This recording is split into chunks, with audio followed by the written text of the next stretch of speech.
it water?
Whoever's running the Zoom, Counselor Chavez is waiting to be promoted.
And are we streaming live? Are we live? Make sure we are live. Very good. Thank you very much for that notification. In that case, I will call the meeting to order. My clock says 5:06 p.m. for a regular meeting of the governing body, December 11th. We'll begin with Pledge of Allegiance led by Councilor Michael Garcia to my right. Salute to the New Mexico flag, Councilor Faulkner to my left, and then invocation and remembrances from Councilor Cassett to my left. So please stand as you are able and join us.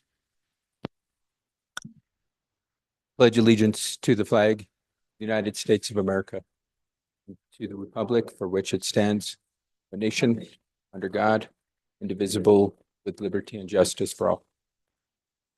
Del Estado, símbolo del Estado.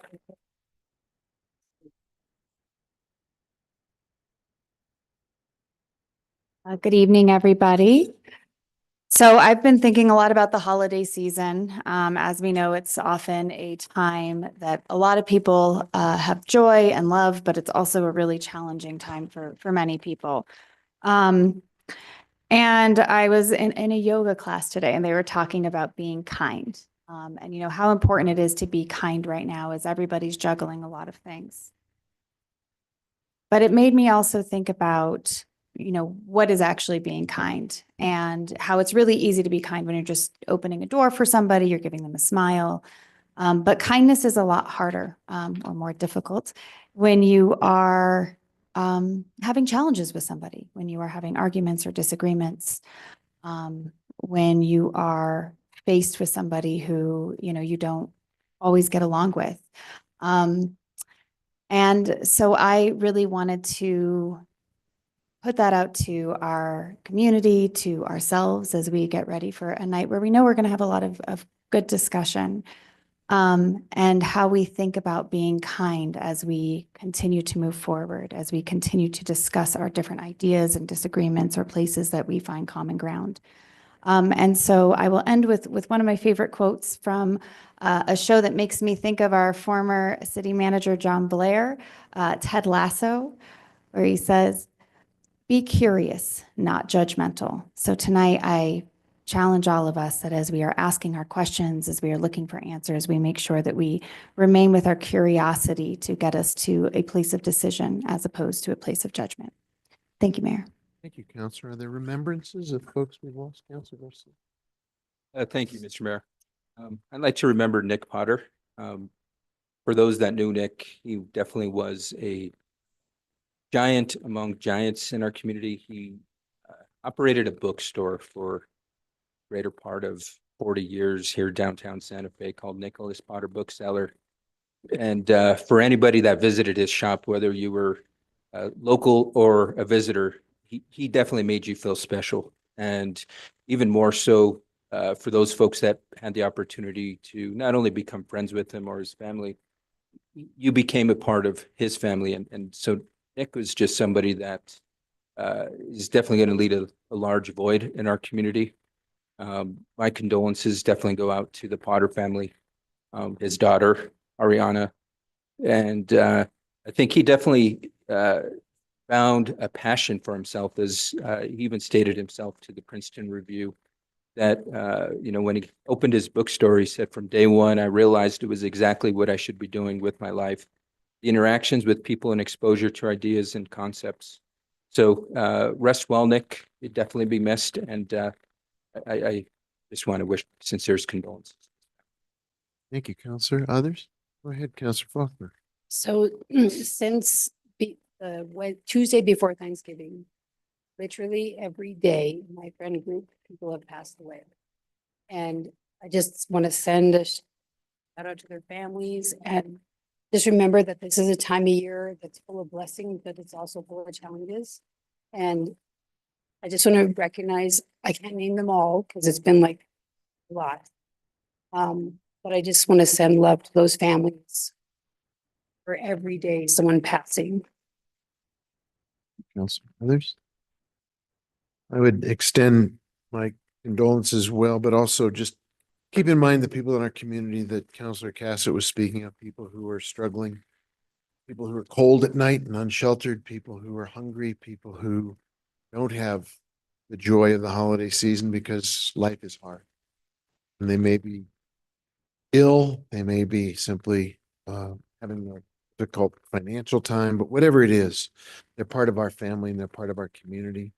And at this time of year, all times of year, but as we take in the holiday spirit, let's extend it to those who are most in need. Hearts, and also extend our hand and help all of them. That let's take a moment and think on all those in our community who are struggling and those who we've thought about and we've lost recently.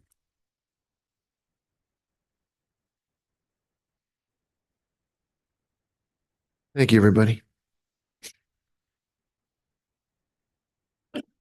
Madam Clerk, could you please call the roll?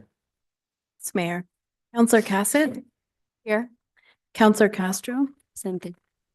Counselor Chavez? Here. Counselor Faulkner? Here. Counselor Lee Garcia? Here. Counselor Michael Garcia? Present. Counselor Lindell? Counselor Romero Worth? Here. Mayor Weber. Present. Everyone is here. Thank you very much. And now, we get are there changes to the agenda before we try to vote on approving the agenda? Are there things we need to be cognizant of? Mayor, there are two changes to the agenda. Removal of items 10D and 10E.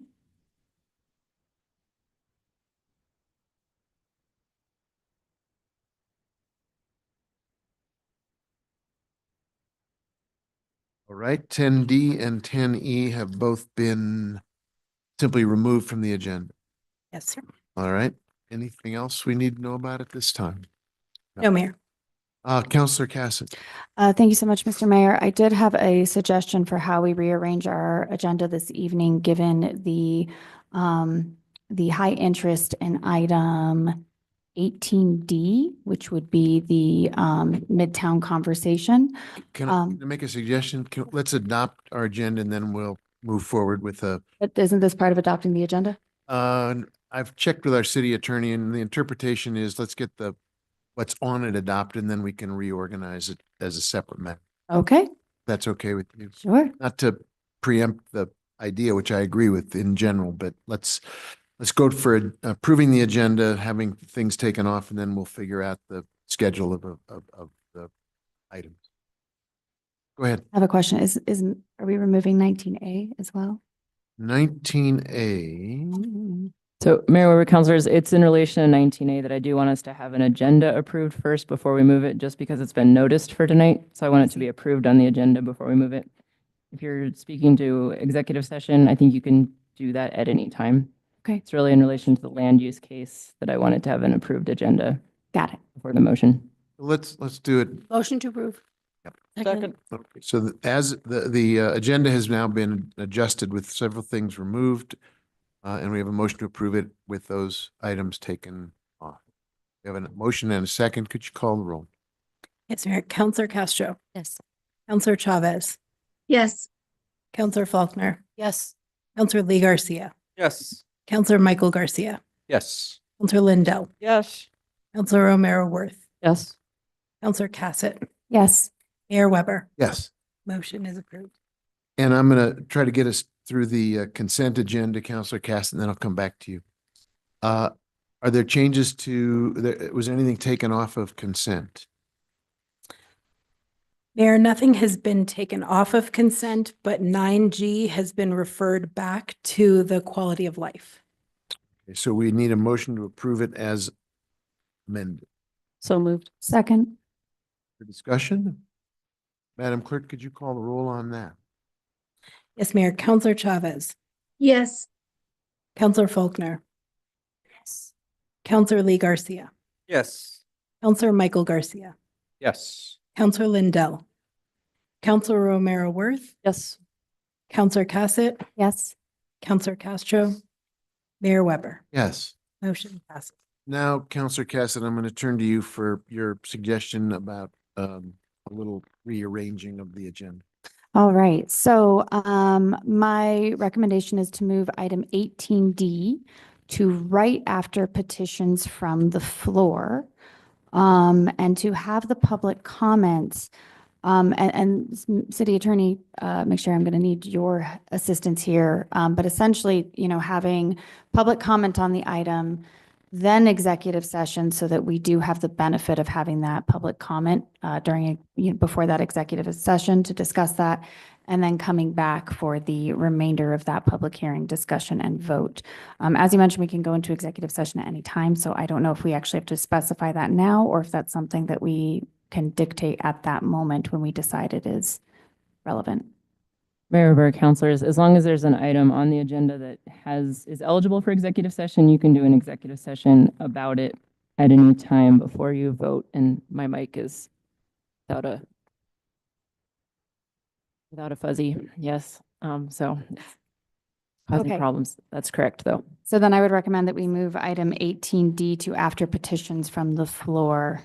Second. All right, if I understand, we're going to take the item involving Aspect Studios, and we're going to move it to immediately after petitions from the floor, which we always try to have as close to 7 o'clock as possible.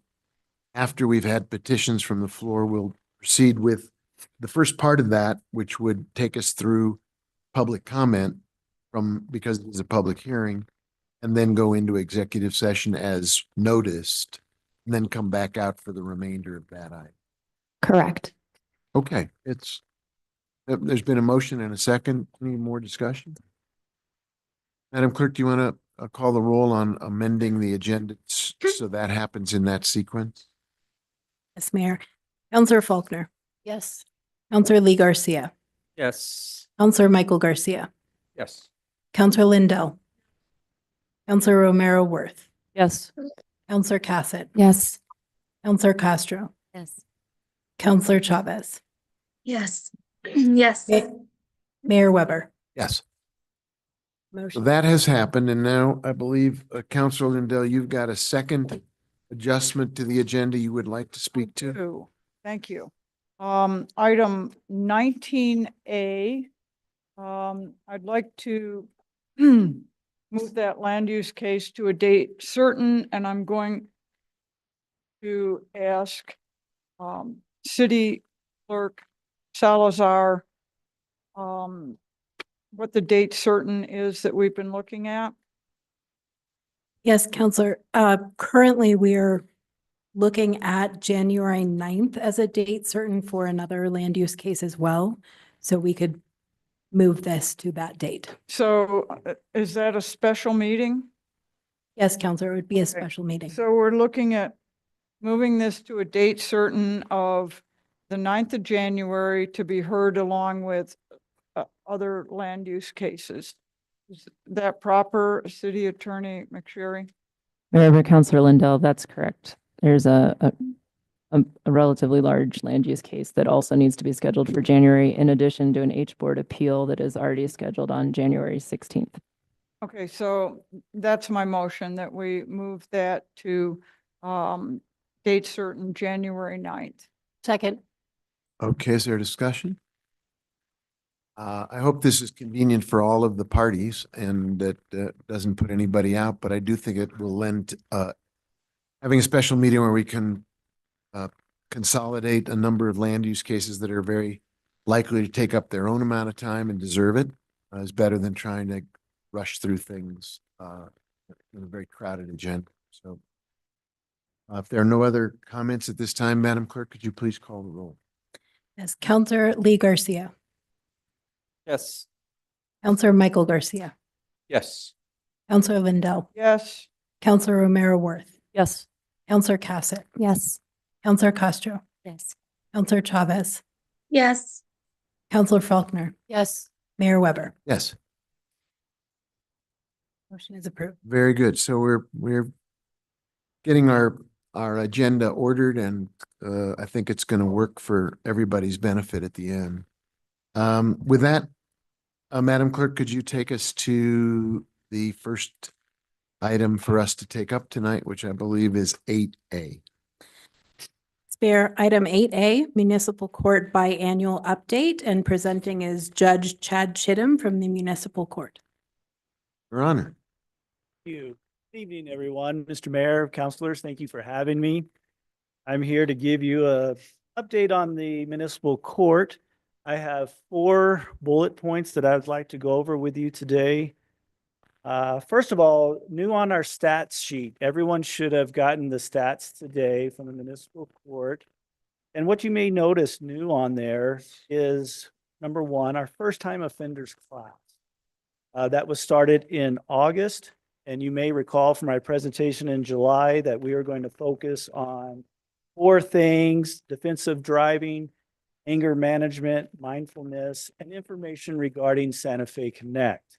As of today, we've had 22 participants so far, which is a class that they can take that helps resolve their court requirements through this class versus having to go pay for something on their own.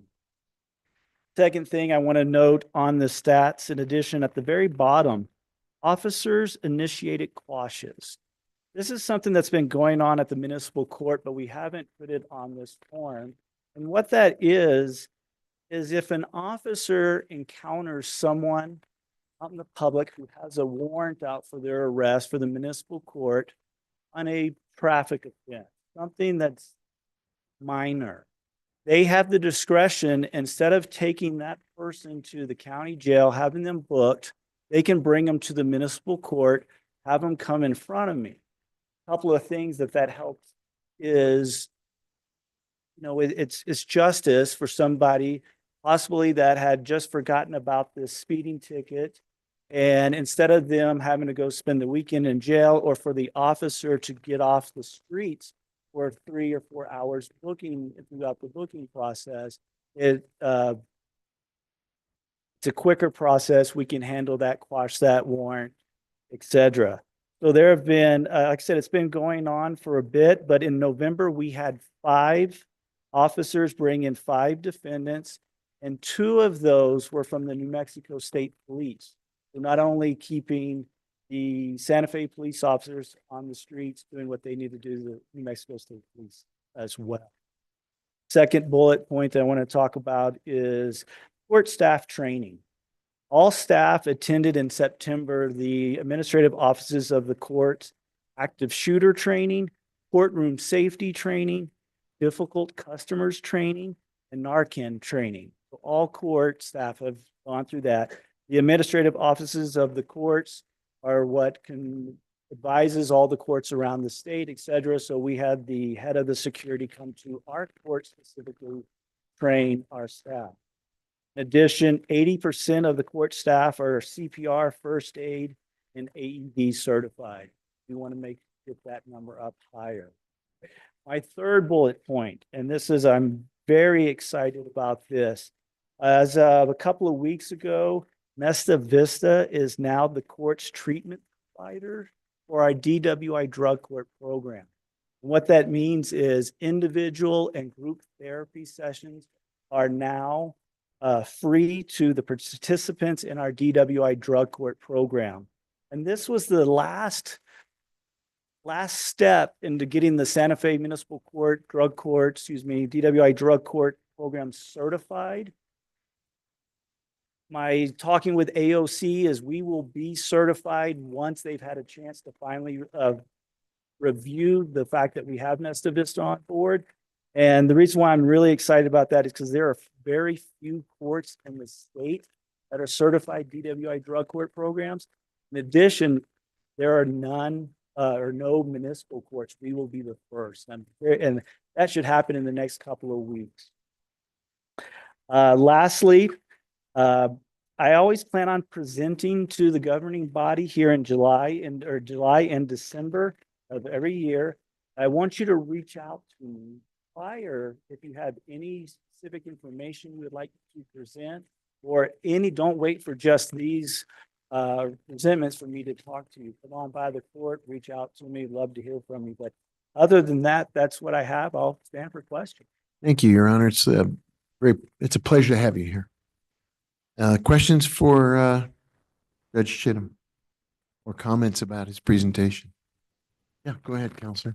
Sorry, thank you so much, Judge. Would you talk to us a little bit more about the benefits of being certified and what that's going to change for our program? Great. Certification, what that changes is it gives us all the best practices that we're supposed to do. One of the things with a DWI drug court program is you don't want to do any more, right? You always want to make sure you're doing, benefiting the participants and whatnot. So being certified means that we've had all the training, the city prosecutor, the public defender, myself as judge, and law enforcement that participates in our program. And that certification is, I believe it's key to assisting the public and make sure there's not as much recidivism. Thank you. Other questions or comments? No? I have been the pleasant visitor to your court, watching you preside over officers and cadets. And I just want to thank you for the way you do that. It makes it a special occasion for them and their families. It is a good combination of a very solemn occasion where people are taking serious oaths to do very, very important community service, And at the same time, there's a celebration of their commitment and their family. So I want to extend my appreciation to you for the way you conduct those occasions and the way you're always there to make it happen. So thank you very much. Mr. Mayor. Anything else? We will call on you as needed, but welcome you when you're scheduled. Thank you very much. Thank you. Madam Clerk, back to you for our next item. Next item is 10A, discussion agenda, request for approval of a budget amendment resolution bar in the total amount of $197,470 from public utilities cash balance to repair and maintenance to fund a construction contract with AAC Construction. This is presented by P. Fred Herbrandt. Perhaps.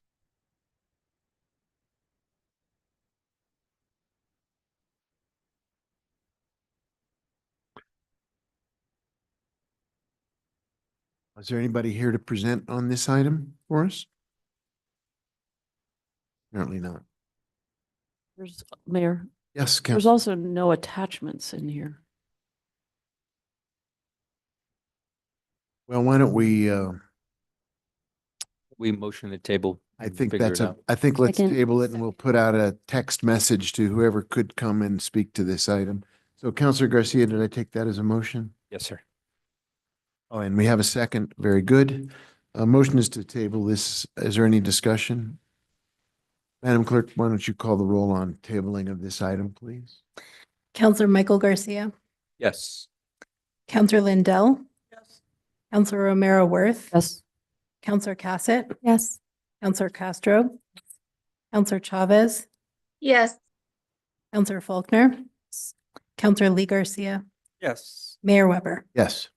Motion passes. Thank you. We'll see if we can get some information on that or someone to come speak to us about it this evening. Next item, Madam Clerk, we're waiting. Item 10B, request for approval of a general services contract with Paradise Power Company, Inc. in the total amount of $589,730, including NMGRT, for implementation of the Balanced Resources Acquisition and Information Network, BRAIN, a consolidated energy information tool with a term ending June 30th, 2025. And here to present is Karen Gross, Public Works Project Manager. Knew we could count on you. Before we get to any presentation and questions, can we just entertain a motion? Move to approve. The motion to approve, and there's a second, but I do think for the benefit of people who are watching, listening, or in the room who aren't familiar with this item, maybe you could give us the nuts and bolts of it. Thank you, and good evening, Mr. Mayor and members of the governing body. This item was inadvertently left off of Public Works agenda last week, which is why we are presenting it as a discussion item tonight. But I'm actually very excited that I get a chance to tell you a little bit about this project. The Balanced Resource Acquisition and Information Network is an energy management system which allows the users to see energy usage in real time, to shift resources in conjunction with demand and production, as well as to see where building systems are in need of attention and to send a maintenance team to assess and make repairs. The BRAIN provides an integrated data repository with machine learning neural network-based predictive models and both internal and public-facing dashboards. City of Albuquerque has been promoting this system as outcome-oriented, scalable, and easily adopted by the New Mexico public entities. Santa Fe County also applied for and received a grant to implement a BRAIN. When MNERD put out the request for applications for grid modernization projects back in the spring, the City of Albuquerque knew we were interested in implementing a BRAIN and encouraged us to apply for the funds to do this. They kindly provided information from their grant application, as well as connecting us with their software vendor and developer, Paradise Power Company and GridWatch. who assisted us with preparing the budget for our application. So the brain is basically a dashboard on steroids. It integrates all of our distributed energy resources, including all of the renewable energy production that we've just added. In addition to connecting with billing data from the public utilities, the project will also install e-gauge systems at various city facilities to monitor the utility usage and verify it in real time. With the brain, we can measure building system performance and efficiency, engage decision-making based on usage, improve interoperability between the grid and our building controls, energy resources, and our future storage resources in order to provide greater resiliency. And as we upgrade our buildings and put in more energy efficient and smart systems, we'll be able to integrate all of that additional information into the dashboard and into the decision-making process. Working with City of Albuquerque, Paradise Power, and Grid Watch, we had come up with an initial budget of $650,000 for this project. And that is what we submitted the grant application based on. As we've been further refining the scope and deliverables for this project, we now have a resulting contract of $589,730, including NMGRT, to implement the project. The grant funding of $550,000 covers the majority of the cost, with Facilities Division providing the balance $39,730 to complete implementation. As you probably noted in the proposal, annual maintenance of the software is expected to cost $69,000 per year, including NMGRT. We're already in discussion with PPC and GridWatch regarding a 3-year agreement, which would bring the average cost per year down to $63,250 a year. And so we'll be moving forward with that in the near future. I will now stand for any questions. Thank you. Thank you for a clear and very knowledgeable overview. Any questions? Yes, Councilor Mayor. Thank you, Mayor, and thank you for being here tonight. Always exciting to see what you're working on. Wondering, so is the maintenance part of the grant, or that's something we have to cover? The maintenance will be covered out of Facilities Division operating funds. Okay, that's all I had. Thank you. Okay. Other questions? Comments?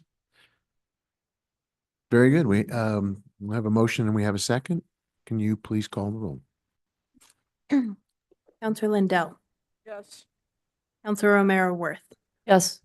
Counselor Cassett, Yes. Counselor Castro, Yes. Counselor Chavez, Yes. Counselor Faulkner, Yes. Counselor Lee Garcia, Yes. Counselor Michael Garcia, Yes. Mayor Weber. Yes. Very good. Thank you. Thank you. My compliments to whoever came up with the acronym. Madam Clerk, can you take us to the next item, please? Item 10C, consideration of a resolution sponsored by Counselor Signy Lindell. Resolution approving a public fireworks display during the Santa Fe Plaza 2024-2025 New Year's Eve event. Here to present should be Fire Marshal Geronimo Grieg. Move to approve. We have a motion and we have a second. I don't know if we have an expert in the audience, but Councilor Lindell, I know you've been working on this and you could speak to it. So we like having our event on the plaza on New Year's Eve, and this allows us to have fireworks with it. So it's not very controversial, I don't think. I think that Thank you for allowing me to address it, Mayor. I think you did an okay job, but I think the city manager has some additional information. Mr. Mayor, I just thank you. I'd like to add that this will be, I think, the 9th or 10th celebration of the public celebration on the plaza, and the fireworks display for all but 1 year of that, I think, have been done from the roof of La Fonda Hotel. Having been in the hotel business before, we haven't burned it down yet. It's going very fine, sir. But it's very safe, it's insured, and these are a different type of fireworks that are used to allow them to be launched from the rooftop. So that it's a safe situation, and I would recommend this be approved. It's been an annual event. Oh, thank you. Thank you, Mr. City Manager. Other questions and comments?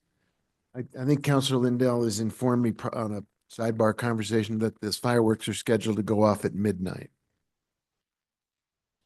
On New Year's? Yes, Counselor. In that case, I do have a question. My constituents are very concerned with the sound ordinance after. So is there an exception for the sound ordinance, I assume? Unequipped to answer that question. Does it have a noise issue? Is there an exception for the noise ordinance of making loud noises with fireworks?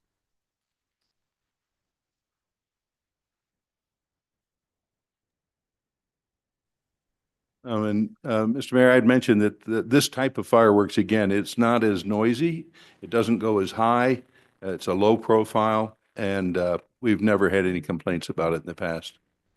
Okay, well, I think I might follow up with city manager offline, just in case. I am a oh, dog owner, so I have. Good to some be concerns. prepared for any possible concerns. I think it's a good legitimate question. We also have a great turnout that night on the plaza, and we have great public safety people who are serving that night. So council members and all of us will be present to witness this.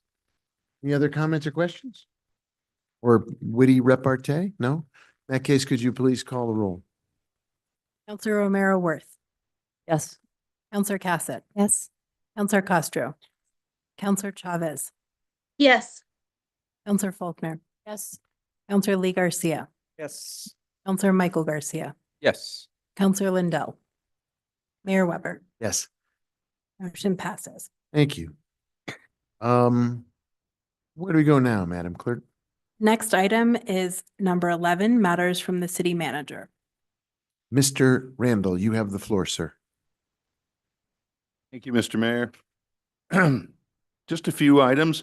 First, we had a really great meeting yesterday, a breakfast meeting, I think, with our members of our Santa Fe legislature to review the city priorities on capital improvements and other needs that the city has with the upcoming 60-day session.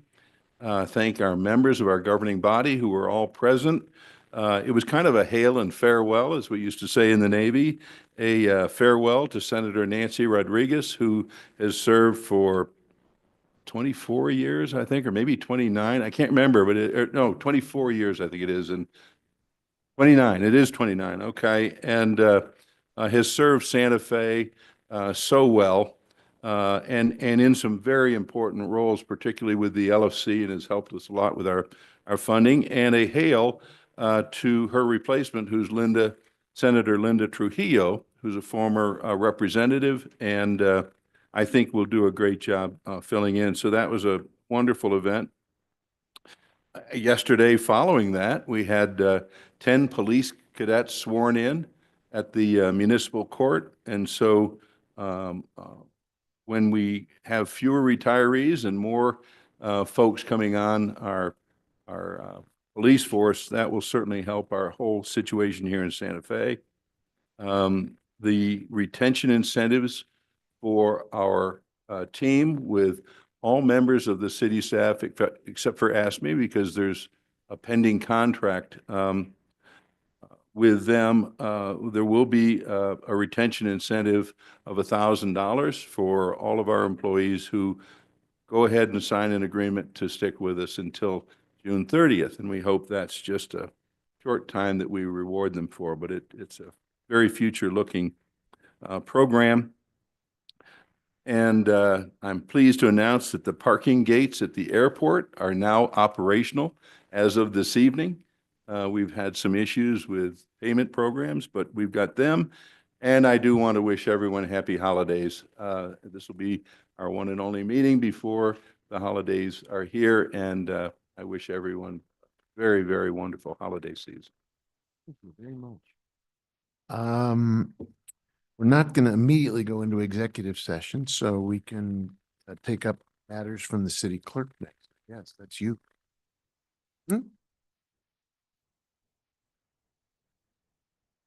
We have other things. You have anything else, Madam City Attorney? I didn't mean to preempt you. Mayor, Councilor, I can cover the other two things right now. One of which is that we are loading all of the crash reports online now. There is a link to them from the IPRA website and from the police website.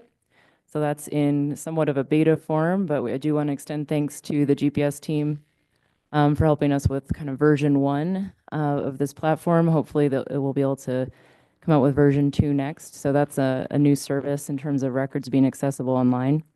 So no longer does an IPRA need to be posted for that. So the last couple weeks, I think, are up right now. And I also want to wish everyone happy holidays and happy New Year. Thank you. Back to you, Madam Clerk.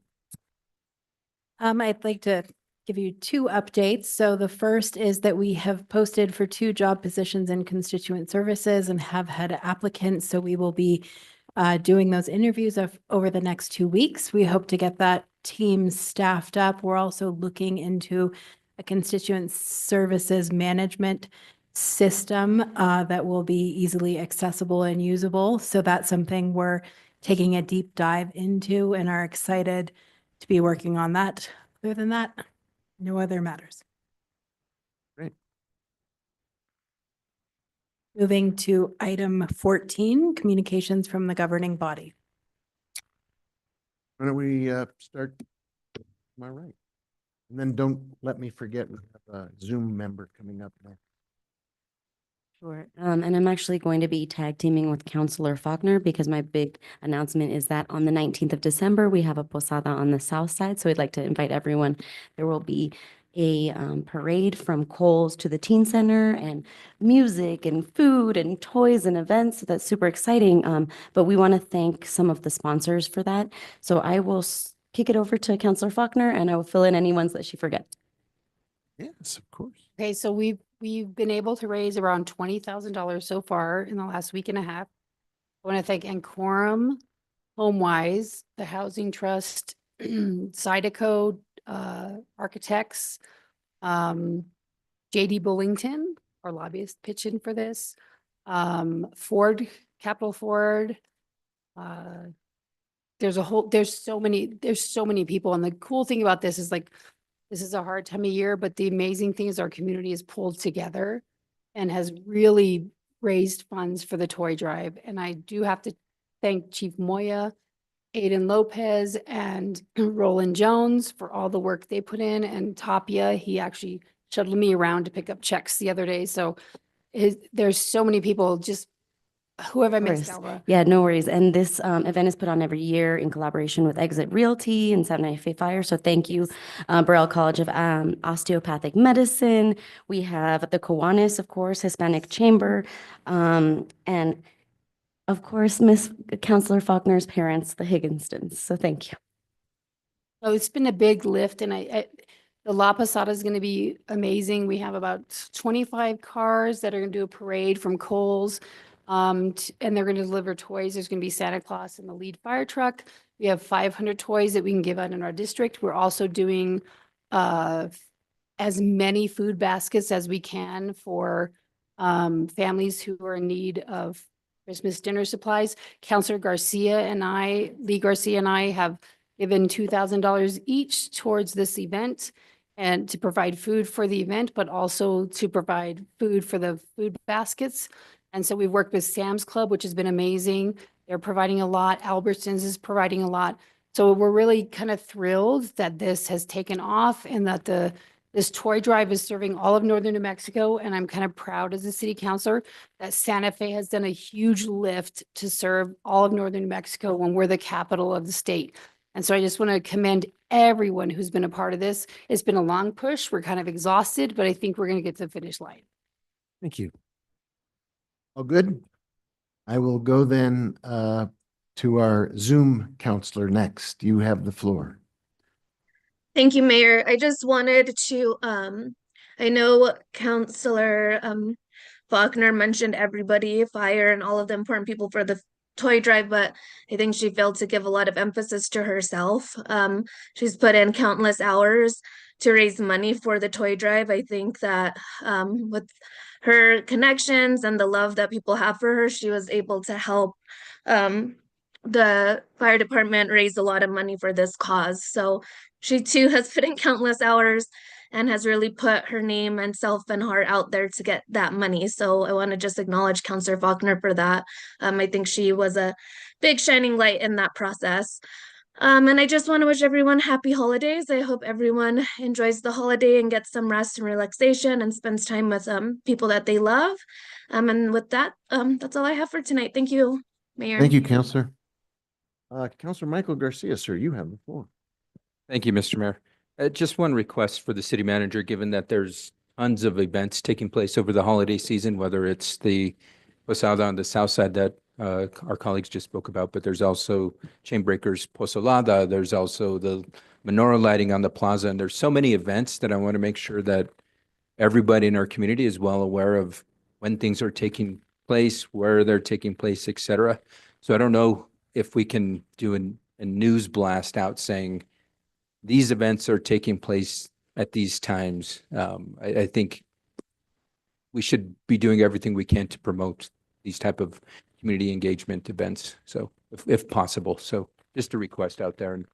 And with that, just happy holidays, everybody. It's been a long, tiring year. It seems like post-COVID years seem longer for some reason. And we've made it through another one. So just wishing everybody the best and have fun with your families, friends, and we'll see you all in 2025.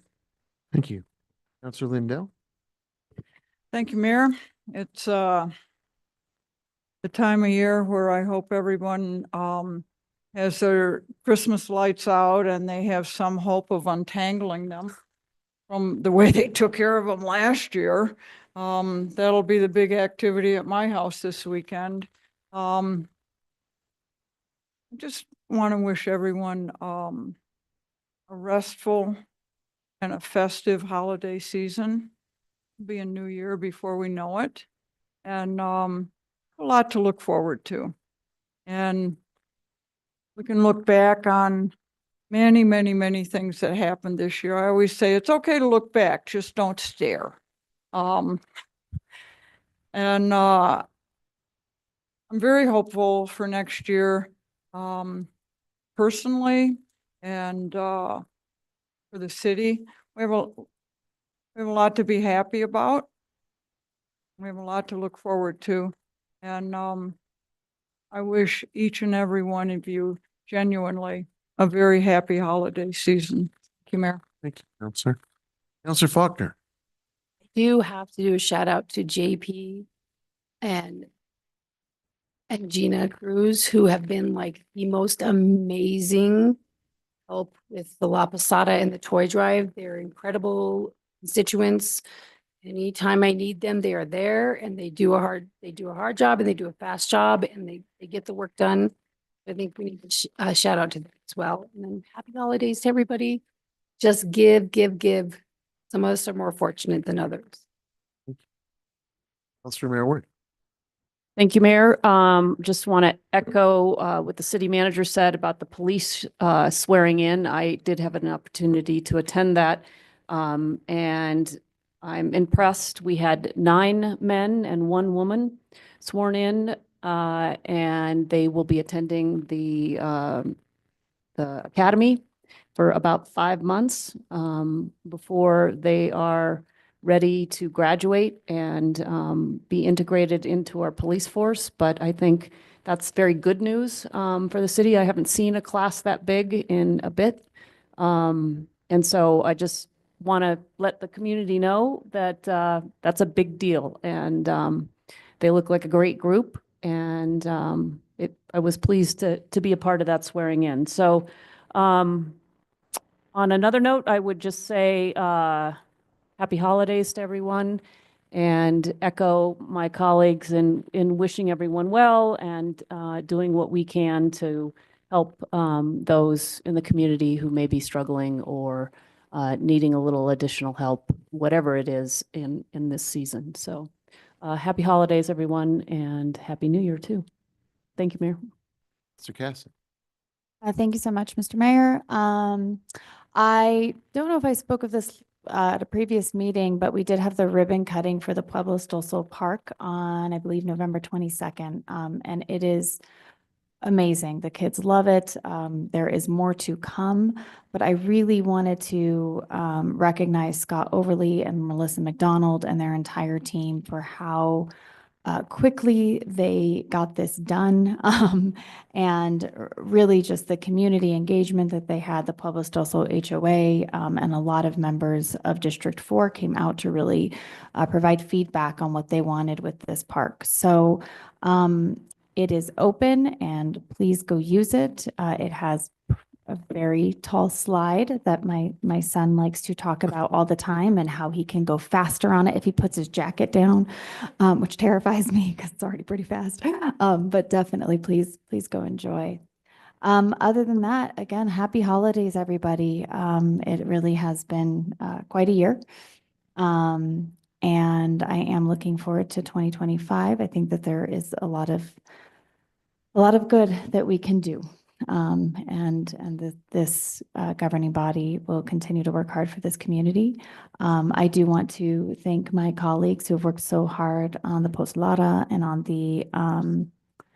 the toy drive, and of course, the fire department chief Moya and Roland Jones have always really spearheaded this and do just such an incredible job. And to see the way that the community comes around, and then also really with Councilor Faulkner, the work that you have done and promoting this, and Councilor Castro, really do appreciate you both taking that on so passionately.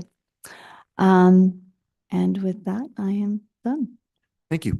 And Councilor Lee Garcia, sir, you have the floor. Thank you, Mayor. Kudos to all those involved with the Southside event. Come on down and visit and enjoy each other's company. It's not that often that we get to get together and learn a little bit more about each other. So kudos to my counterpart, Councilor Faulkner, all of those that were involved, all the community partners that were involved with kind of getting this going, the toy drive. I mean, there's been a countless amount of hours that have been put into this, I can see. And so thank you all for your hard work. I did want to give a shout out. I think tomorrow is for Catholic Christians is the feast day of Our Lady of Guadalupe, tomorrow, the 12th. It also is the day that my father was born in 1946. And so a big inspiration in my life, and happy birthday to him. And I do want to also celebrate my daughter's graduation from college, Northern Arizona University, on Friday. And so she's worked very hard for her degree, and excited for that.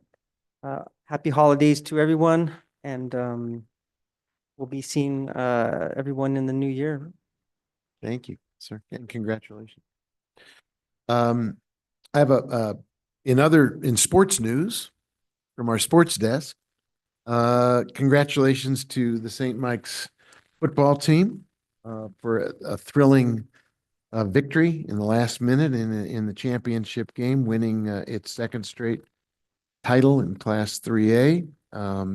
Those who watched the game tell me, I did not get to watch the game, but those who were there say it was one of the most amazing football games they've seen at any level, and a really memorable performance, a great victory. St. Mike's volleyball team won its third straight title, Class 3A, and the Santa Fe Prep Girls cross country team dominated the Class 3A meet. So we've got some terrific athletic accomplishments which have not gone unnoticed, as well as what we've heard already. And I think you're right. Councilor Faulkner is unduly modest about her role in really championing the idea that there isn't a kid in any part of our community who shouldn't have a happy celebration with a toy or a recognition that they need something to unwrap and something to play with and something to learn from. And it's really, you really set a high standard, Counselor, of just being out there and carrying that torch. And we're all grateful and and very, very admiring of your great work.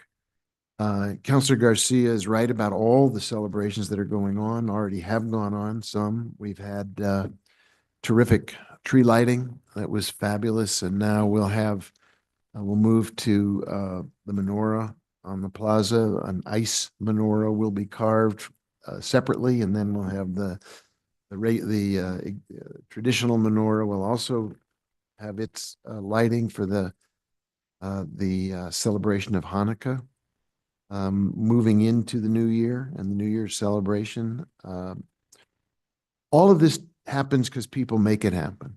None of it happens either without volunteers who put out all the hard work, or our city staff who are amazing in what they get done. The stringing of the lights, the public safety, everything that goes into each one of these events is significant.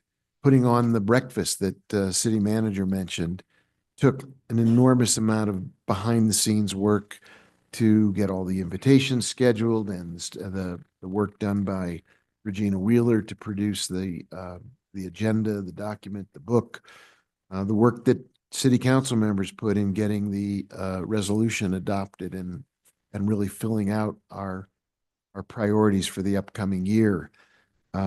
City clerk's office did an amazing job in coordinating all of the outreach, and Angie Brown and Bernice did a great job in the city manager's office of coordinating all of the work that took place. And so I think we always, at the holiday season, we wish everybody a happy and healthy and safe holiday with joy, but we also say thank you to people for all the work that they do, often behind the scenes, often simply because they want to contribute and make a difference. And so not just over the past month, but year round, thank you to everybody who is often the real hands and heart that make these things happen. And then we get to enjoy their hard work, and we need to stop a moment and say thank you as we reach the end of this calendar year. Thank you to all the city employees, day in and day out. Thank you to my colleagues on the governing body, day in and day out, working really hard to respond to constituent requests for help and shepherding the city forward through times that are not easy, with great challenges and complex issues. It takes a great deal of work and a great deal of collaboration and cooperation. And I'm grateful to everybody on our team who make that happen. And welcome to our new city clerk, who is sitting over there smiling. It's good to have you in the seat. Your interim replacement did a phenomenal job for a whole year, and ought not to go unrecognized either. And then somebody left these beautiful Christmas cards around this evening, and you never get a thank you, or you don't get enough thanks. So not just this year, but all the time, you are a stalwart and irreplaceable. Thank you for everything you contribute without even raising your hand or any request for acknowledgement. You just do it all the time. And so thank you. You're here, and you're phenomenal. And thank you for everything you do. Yeah, Councilor Faulkner, you have more? Please take the floor. Just real quickly, I do have to say, like, Counselor Castro has been my partner on the toy drive. And I know I've raised a lot of money, but Counselor Castro has been doing a lot of things behind the scenes to like get the La Posada event done well. And she's been an excellent partner, and I've enjoyed working with her. So I feel like she needs at least as much accolades as I got. Thank you. I appreciate you. You guys are always awesome. And it might be the holiday season, but I feel like we're getting along particularly well this meeting. Thank you, Counselor. Thank you. We'll take it and go with it. And that's a good recognition. It's still early. It's 6 o'clock. We're not really we can go through as much of the rest of the agenda as we possibly can. Absolutely. Madam Clerk, do you want to take us through? Mayor, I believe John Dupuy is on let's see, on Zoom, and he can present for item 10A. If we can promote him to a panelist, please. Mayor, I move to remove item 10A off the table. Second. Okay, there's a motion to bring back the tabled item. Is there any discussion? Madam Clerk, can you call the roll on getting this item back in front of us? Counselor Cassett, Yes. Counselor Castro, Yes. Counselor Chavez, Yes. Counselor Faulkner, She stepped out for 1 minute. She's excused. Counselor Lee Garcia, Yes. Counselor Michael Garcia, Yes. Counselor Lindell, Yes. Counselor Romero Worth, Yes. Mayor Weber. Yes, Motion is approved. very good. So it's back in front of us. Why don't we entertain a motion, then we'll ask Mr. Dupuy to give us the particulars. Move to approve. We have a motion to approve and we have a second. And if Mr. Dupuy is able to zoom in for us, Director Dupuy, maybe you can give every one of us and the people who are watching and listening at home or in the chambers the background on this item so that we have more information at our command. Thank you, Mr. Mayor. And the item is for a manhole that was failing, and we needed to conduct some emergency repair for that and needed funding to cover that expense. So this item is to enable that for the governing body to approve. Okay, so it is a very specific problem that you're going to be able to solve with this bar. That's correct, Mr. Mayor. Any questions about the specifics? We all good? We're good. Madam Clerk, could you call the roll then? Counselor Castro, Counselor Chavez, Yes. Counselor Faulkner, Yes. Counselor Lee Garcia, Yes. Counselor Michael Garcia, Yes. Counselor Lindell, Yes. Counselor Romero Worth, Yes. Counselor Cassett, Yes. Mayor Weber. Yes. Thank you for zooming in, Mr. Director Dupuy. It's just nice to know from the point of view of the team, the team, what we're getting the backstory on it is really helpful. So thank you. Yes, sir. Okay, Madam Clerk. Item 15, introduction of legislation. 15A, consideration of resolution sponsored by Mayor Alan Weber, a resolution adopting annual Open Meetings Act notice requirements for 2025. And I am the staff member on this. Yeah, and just the title explains why we're doing this. We are keeping up our responsibilities by bringing this legislation forward and making sure we comply with all of the requirements. Next item, Madam Clerk. Item 15B, consideration of a bill number 2024-18, sponsored by Councilors Amanda Chavez and Councilor Pilar Faulkner and Councilor Lee Garcia, a bill relating to city administration, amending Section 2-8 SFCC 1987 to change the title from Community Health and Safety Department to Health and Human Services Department, remove the police department and the fire department from that section, and to create two sections, 2-8.8 and 2-8.9 for the police department and fire department respectfully. And you have, I don't know, 3 sponsors. Anybody want to give us the quick overview? This is your opportunity to take a minute to just speak to it as it gets introduced. Do you want me to start? Please, go ahead. All right, and I apologize. I have little kids over here if you hear something in the background. So we had fire and police under health and safety. Our fire departments and our police department really run under really strong structure and leadership. And although they collaborate with multiple departments, they really should function as their own. With what they deal with and just maintaining public safety and having to deal with situations very quickly, having a straight report to the city manager is most appropriate. So that structure is what this creates. It also takes renames health and safety to health and human services, which we believe is a more appropriate name with the work that that department does, especially with fire and police outs being removed from underneath that. We believe that this will create more organization, more structure, just quicker communication and quicker action. And so that is kind of where this originated. I don't know if the other sponsors want to contribute to that at all. Thank you. Others, you're all co-sponsored. Anybody? Yeah, Counselor Faulkner. So I would just offer that I feel like with the homeless crises, I think that creating a new Department of Health and Human Services and taking police and fire out from under that department will allow that department to focus on the homeless issue, and it will also allow police and fire to focus on the things they need to focus on. I do have to give the mayor credit. He did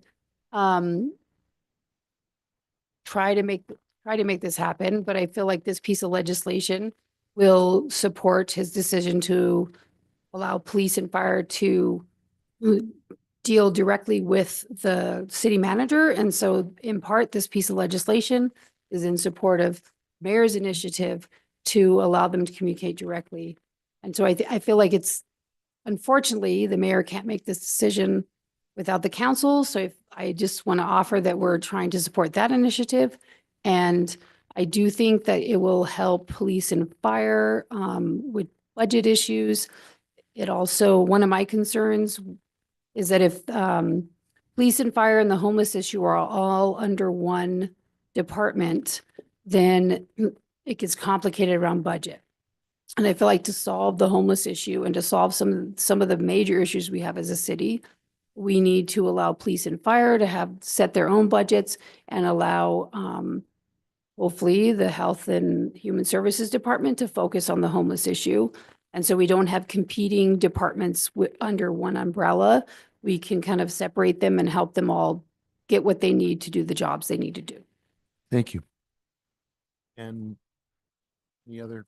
I'll just, as a sponsor, co-sponsor of this, Mayor, if I may. Yes, please. You know, I think that some of the concerns in public safety in regards to events that are mission critical and time sensitive, I think some of the concerns have been that when something has happened in our community, that both the fire chief and both the police chief, when they have to, they obviously are sworn officers, and instead of having to go through a person above them to another person above them, you know, gives them the autonomy to work directly with the city manager. And obviously they are the professionals in their departments. And so I think that when it comes to saving lives, I think it's very important that they go through the channels as quickly as possible to get, obviously they are in charge of their departments, and they go directly to the city manager. And I think that's what this addresses. That's all I have, Mayor. Thank you. Thank you. That completes the introduction of that measure. What's next, Madam Clerk?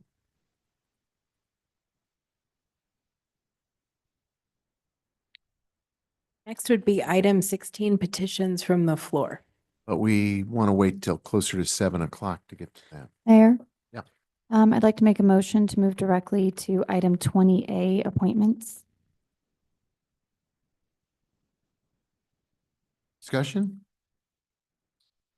Madam Clerk, let's vote on moving item 20A. Counselor Chavez. Yes. Counselor Faulkner. Yes. Counselor Lee Garcia. Yes. Counselor Michael Garcia. Yes. Counselor Lindell. Counselor Romero Worth. Yes. Counselor Cossett. Yes. Counselor Castro. Yes. Mayor Weber. Yes. Item 20A, appointments. Santa Fe Women's Commission. So 4 people are listed. Elena Banner, appointment as alternate, term ending 11/2026. Anna Ruth Brunson, appointment District 1, term ending 11/2026. Melinda Garcia, reappointment District 3, term ending 11/2026. Gabrielle Schwenker, reappointment at large District 2, term ending. Sure. Apparently there's an omission of the date for when that runs out.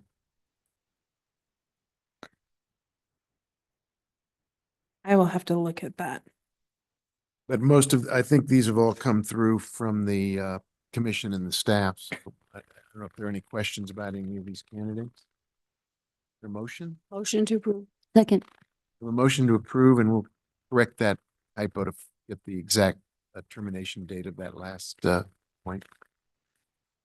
So motion has been made to approve it and seconded. Is there any comment? Madam Clerk, could you call the roll? Counselor Faulkner, Yes. Counselor Lee Garcia, Yes.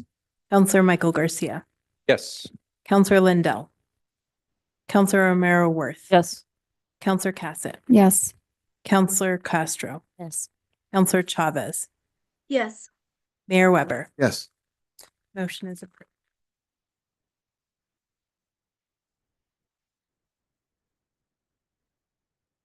Good.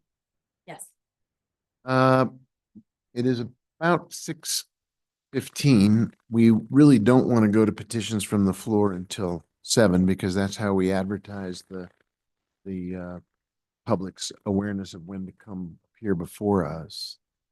There a sense that we want to take a break and come back close to 7? What would the council? There's a few things where there's public comment on bills, but people may have had the feeling that those comments would come later in the evening than this early at 6:15. So I'm open to suggestions. I know it's going to be a longer evening. We may want to take a break now and see if anybody wants to take some nourishment before we go into the next part of the meeting.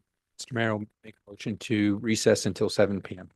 Second. There's a motion and a second to recess till 7. Is there any discussion? I know it will mean that folks who are here will have to wait a little bit. Maybe you'll want to grab a bite to eat as well. When we come back at 7, we'll go back into petitions from the floor, and then we'll take up the item that Councilor Cassett had moved forward, which was item 18D, I believe.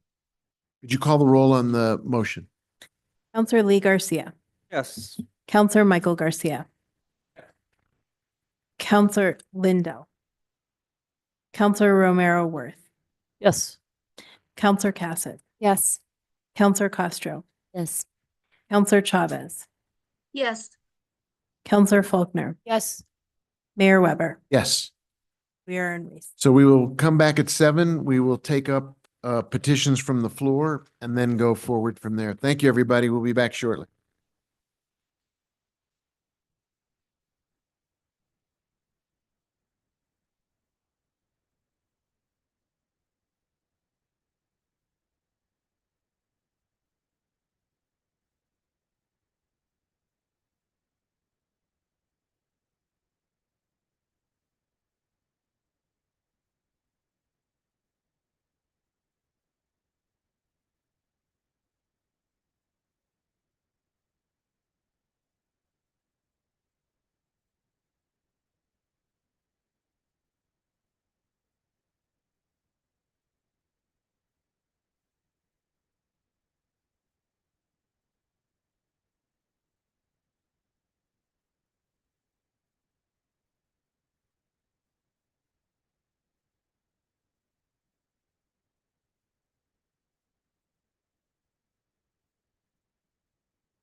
If we could all take a seat and get ready to resume. Everybody could take a seat. Let's get ready to resume with our agenda.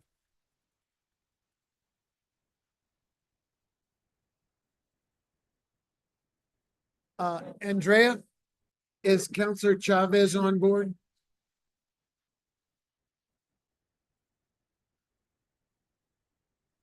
Beverage or something?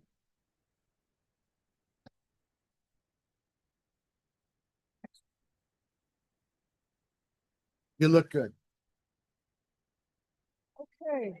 All right. I think we're about ready, right? All right. Counselor Castro?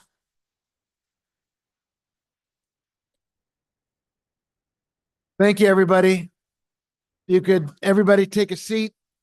We had a recess till 7. It's 7:06 PM, so we're ready to resume.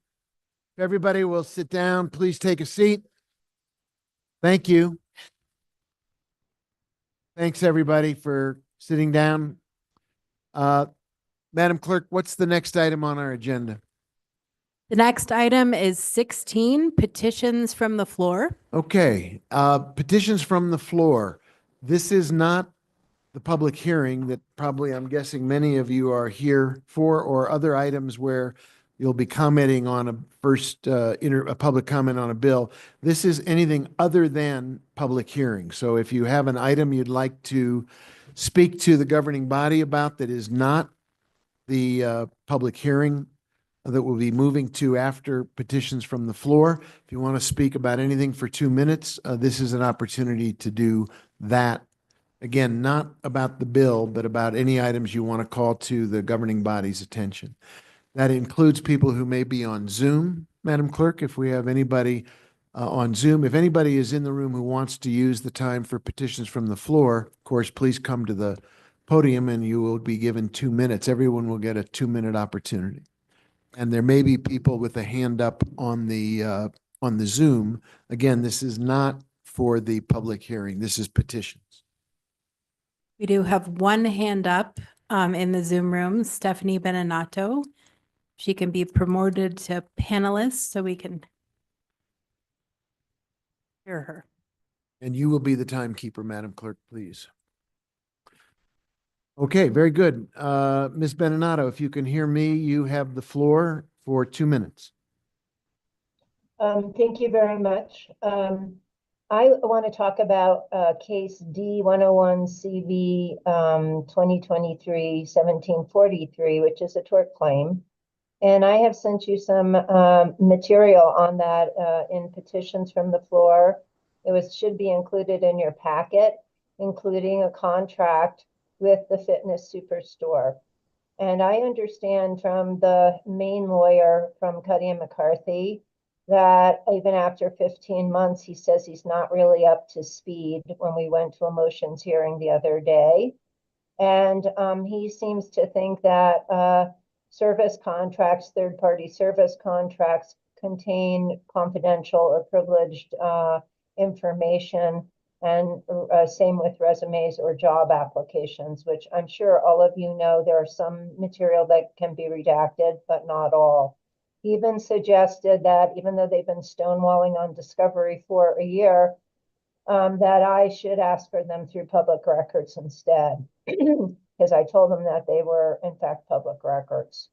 I understood from him, however, that Ms. McSherry will not give him authority to settle, or whatever it is, provisional authority, I would imagine, because I'm assuming City Council has to agree. But I think that that's what you need, because really the city has no documentation according to the discovery to prove any kind of reasonable care in any different way that I've asked for. And I also have to say, from an auditing point of view, if you're hiring somebody to do a plan or make recommendations or install equipment, and you don't have a purchase order, a contract, an invoice, or anything to show that you paid for it, and you don't have the recommendations and you don't have the plan, I'm wondering what kind of reasonable care that even begins to be.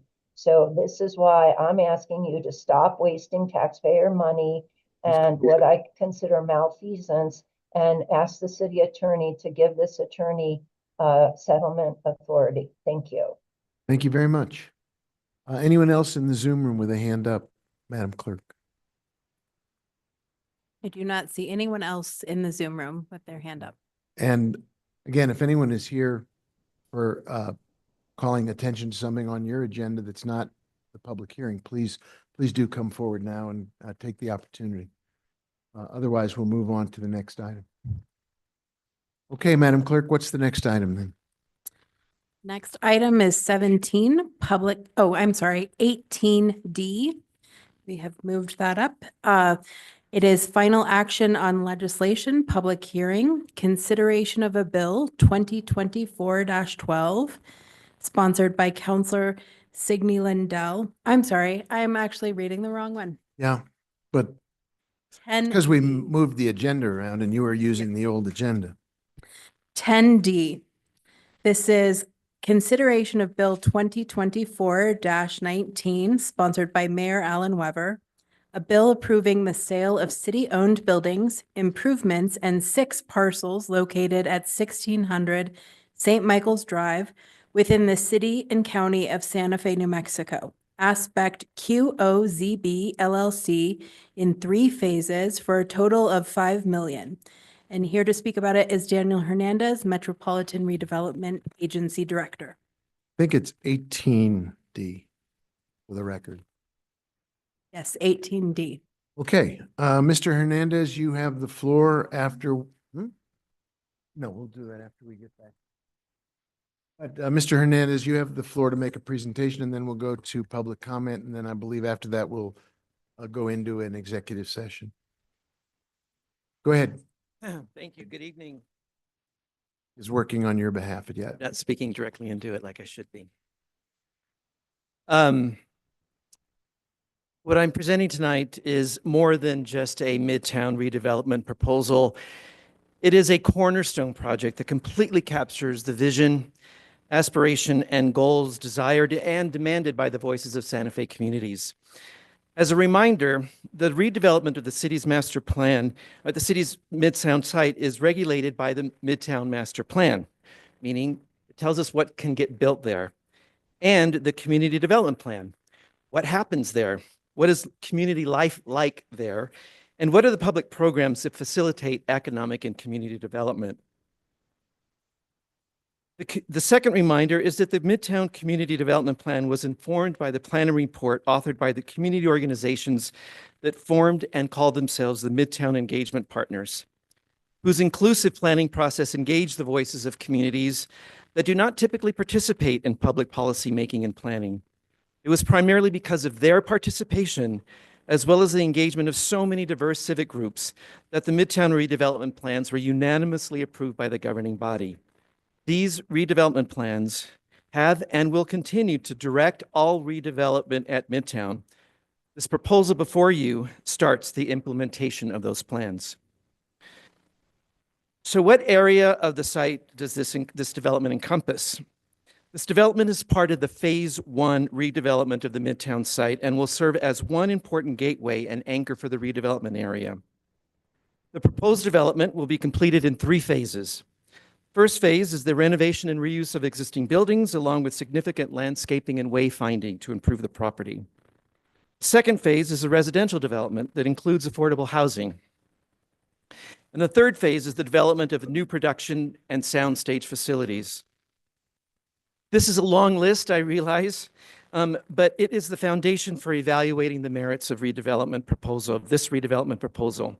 So let's simply check off the boxes of everything that people of Santa Fe wanted and were documented in the approved redevelopment plans. Most importantly, they are now included as requirements in the DDA, indicating to the people that these are no longer choices. These are requirements with default repercussions if they are not implemented by the developer. So check. A mixed-use development district with neighborhood amenities, which is the central strategy for the urban design and land uses that are regulated by the Midtown Plan. Check. Affordable housing. The master plan did not anticipate residential development in this mixed-use film district, so this is a huge and welcome addition. Pursuant to pages 15 and 16 of the Community Development Plan, the city successfully negotiated the inclusion of affordable housing consistent with the requirements of Santa Fe Homes Inclusionary Program. Economic development. There's a long checklist for local residents and businesses pursuant to pages 19 of the Community Development Plan. Strengthen industries that are unique to exist in, or are burgeoning in Santa Fe, particularly those jobs related to film production, entertainment, and community arts and culture. Focused disposition of property for commercial development on industries that establish a creative culture in the center of Santa Fe, including film and multimedia production. Establish a strong and sustainable film production workforce in Santa Fe to decrease the reliance on imported skilled labor forces. Create and or locate job training, internship, and career education programs. Host opportunities to increase job access for local residents. Facilitate entrepreneurialism with local businesses. Facilitate the development and placement of small and local businesses on the Midtown site. Check, check, check. The other check marks are relocate existing outdoor sculpture pursuant to page 23 of the Community Development Plan. Reuse the existing movie theater in the Garson Studio Complex, formerly known as The Screen, with community program. Check. Include environmental and energy requirements stated in the Community Development Plan on page 12, including decommissioning of gas usage and other green building measures such as installation of photovoltaic panels and EV charging stations. Check. And of great importance, and I quote from page 7 of the Community Development Plan under Sustainable Development, adopt a triple bottom line approach to development that seeks to balance and improve social, environmental, and economic impacts and benefits of developing the Midtown site. Big check mark. These would not be included in a standard market-driven transaction. This project meets and in many ways exceeds the requirements and vision articulated by the many voices that created the Midtown Redevelopment Plan, and it wholeheartedly responds to all those voices that participated in it. Yet, some people have been confused without a more fully painted picture of what this development proposal actually includes. So, let's examine more closely. What exactly is triple bottom line approach as a way to calculate a total transaction price? What does it include? How does it affect property valuation? How is this different from a single bottom line market-driven approach that only accounts for a cash appraised value? A triple bottom line approach is often used when there are bigger issues at stake than a single perspective informed by a third-party appraisal. It considers social and environmental factors. It is often used by social impact investors like government agencies, foundations, even for-profit commercial investment institutions that recognize a stabilized return of a rate of return by investing in long-term public benefits. For example, Goldman Sachs has a huge triple bottom line social impact investment department. Sorry. Cities typically use it in developing public-private partnerships as a way of accounting for and calculating returns on investment of public resources, such as land that we have, as an investment tool. It is highly important to note that standard appraisals do not consider public benefit packages. So with the directive from the approved redevelopment plans to use triple bottom line accounting, let's start with the total DDA transaction value of $12.4 million. There's a purchase price for $5 million, lease payments of $300,000, and a community benefits package of $7.1 million for a total transaction in this DDA of $12.4 million. Let's break that down a little bit further. So here is the total community packages. So now you may see that the chart items have fluctuated since we started these public discussions around the total transaction price. And yes, they have, specifically at the direction of City Council committee comments. Some items have either been removed and or recategorized from the community benefits columns and placed within the overall calculation so that the city can track them as DDA requirements that ultimately do affect price consideration. So I will summarize the triple bottom line accounting and how the $12.4 million for this DDA transaction was derived.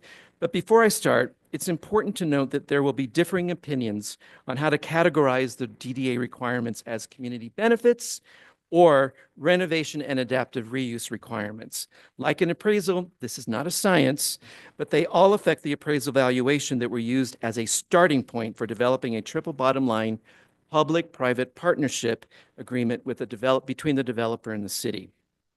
This slide shows line cost accounting. Some items have been removed, resulting from the City Council commitment totaling $7.1 million. So you see them itemized here that show how the different amounts were calculated to get to the $7.1 million. This shows the renovation and reuse items requested in the community development plan and are now required in the DDA. Note, the cafeteria renovation and theater renovation costs are itemized here and not in the community package, again, as an outcome of city council committee process. This shows the triple bottom line cost accounting of those renovations. Again, note that the cafeteria and theater renovations are not included in the community benefits category. They are included here as the required renovations and cost expenditures in the DDA, meaning they are no longer a choice by the developer like it would be in a market-driven transaction. These are now site and economic development requirements in the overall development program, totaling $3 million. While these significant expenditures that you see on this slide total $180 million, they are not included in the property valuation, but they are required of the developer to that $180 million will be expended over the course of 15 years. Yes, there are differences in the appraisals commissioned by the city and developer, as you see in this slide. I will say, though, that after more than 35 years in the real estate development profession, I understand that these types of appraisals are vastly different, more complex than the residential appraisals used to purchase homes. As we all reviewed the two appraisals and the single analysis, one can see that those approaches can yield very different values. These differences were the topic of a memo issued to the governing body called the Appraisal Overview that was authored by my office and Strategic Economics. Although appraisals appear to be derived by an objective calculation-driven process, the art of assumptions can significantly impact the science of the actual calculations. Any professional in the real estate industry recognizes that as part of the property evaluation process. So an appraisal is usually the starting point in negotiating a deal. The actual value is determined by the parties reaching an arm's length agreement on the price and conditions of the sale. In this case, the arm's length agreement was to create a public-private partnership in which the interest of both parties extended many years into the future, meaning this DDA represents not a one-time transaction price, but an investment projecting long-term triple bottom line returns. As you see here, there were multiple references in evaluating the DDA price terms, including a review of the two appraisals, as well as an analysis generated during the master planning process in 2022 by our own planning and land economics team. So let's start by looking at the price if we only use renovations on top of what was already considered in the formal valuation. During DDA negotiations, the city included these as requirements. As you may recall, the $3 million in renovation costs were shown to you previously. So we have a total of $8.4 million, but it does not consider the $7.1 million in community cost benefits. Now let's look at the effect of the appraised value based on the cost of only the community benefits that as I said previously, were not included in the third-party appraisal process. A total of $4 million is after subtracting 7.4 from 11.4 leaves us a total of $4 million value, but does not consider the $3 million required in economic development renovations. And as you see here, and while not affecting the property valuation of DDA transaction pricing, the longer-term return are the longer-term return on investments to the city, which are significant in the hundreds of millions of dollars with job creation, salaries, and tax revenues generated. This analysis is based on the specifics of this specific project. Basically, the master plan precludes typical highest and best use development, which would yield the highest profit margins and more market-driven price considerations. As stated by a local redevelopment professional who is a member of my MRA commission, he says, "My opinion is that a marginally higher price sale today is a poor bargain versus the value of a long-term community benefits, physical renovations to existing buildings to create a mixed-use district, and the value of actual progress at the Midtown site as a catalyst for future development and investment." Bill Jesue, the developer and founder of Aspect Studio Village, submitted and agreed to a redevelopment proposal that captures the vision, aspiration, and requirements provided in the Midtown redevelopment plans.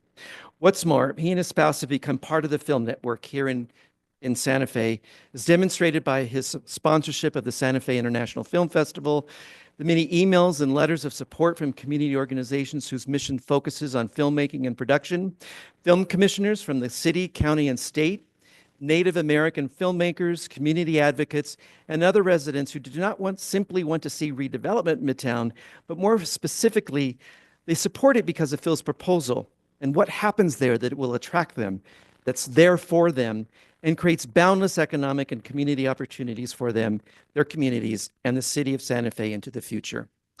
That's going to conclude my presentation, but I do want to make sure that everyone recognizes Phil wherever he is seated. Please stand up, Phil. There's Phil Jesue, the developer. Hold on, everybody. I know you're being polite. We don't clap, we don't boo. We can just say thank you for being here, but we don't really do outbursts like that because somebody might feel the other way and we don't want to engage in back and forth. So thank you for recognizing that he's here tonight and with us.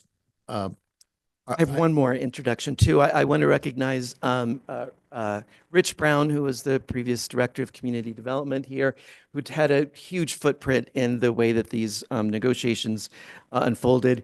And more importantly, or as important, I should say, Karen Iverson, my predecessor as director of the Metropolitan Redevelopment Agency, who I picked up from where she left off in an amazing partnership agreement with Phil and the city.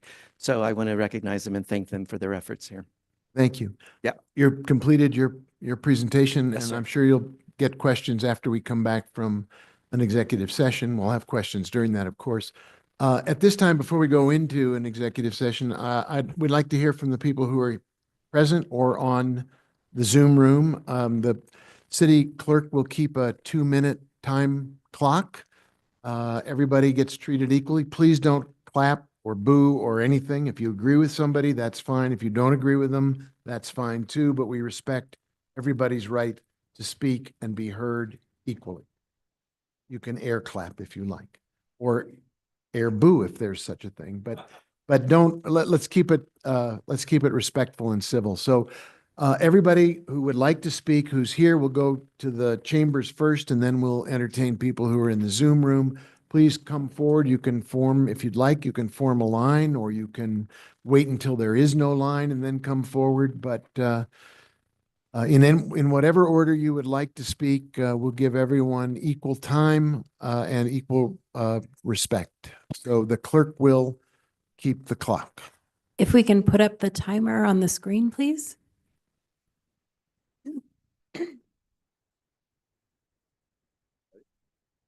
Hi, I'm James Chrysanthus. Wait 1 sec. Are we getting the clock up and running? Yes.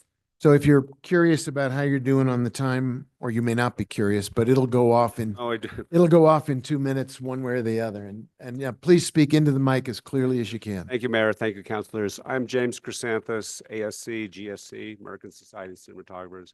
I'm a 40-year veteran of shooting as a cinematographer, director, producer. I've shot all over North America, all over the world.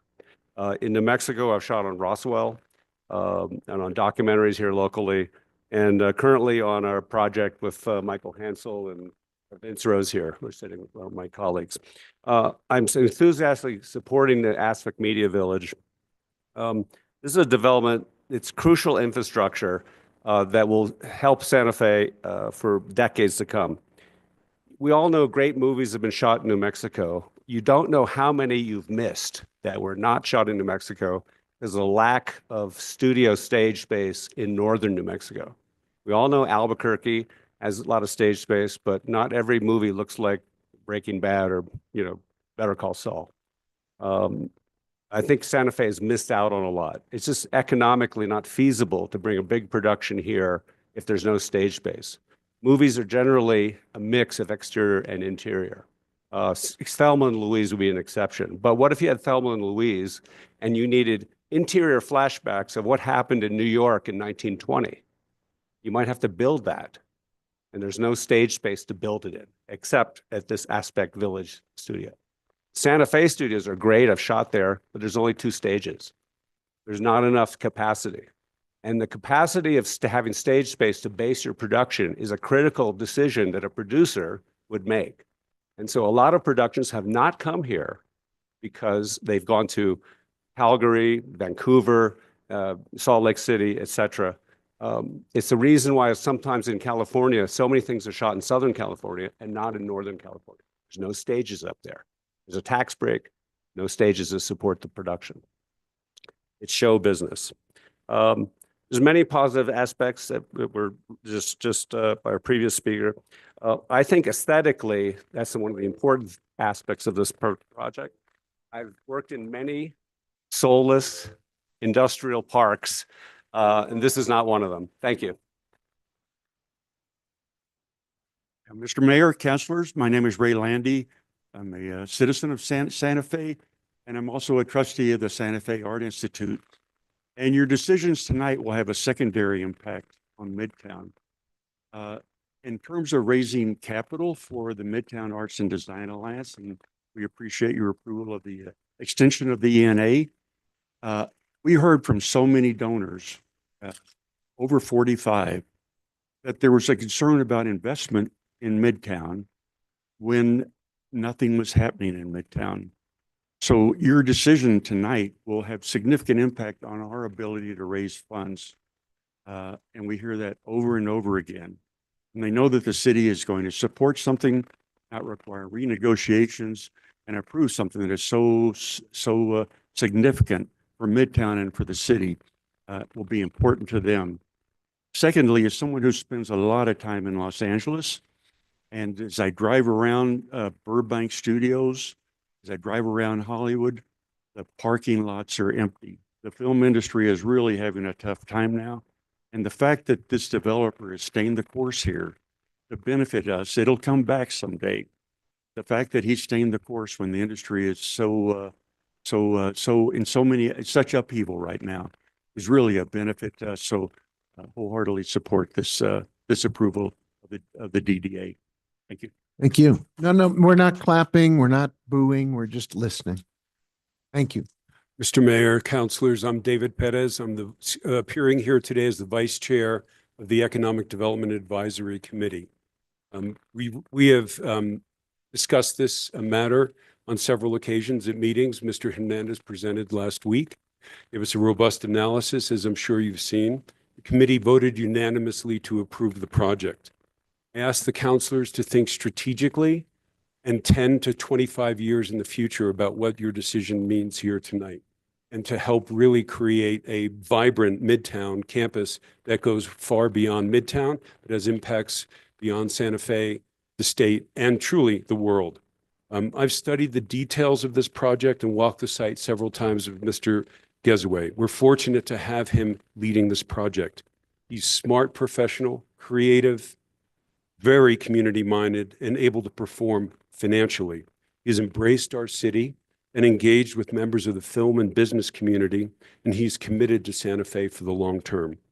I'm very concerned about the negative message a no vote sends to the business world and the future of development in Santa Fe. I respectfully ask Mr. Mayor and the councilors, on behalf of EDAC, to vote yes for this measure. Thank you. Thank you. Oh, clap, I'm asking you. Yes, sir.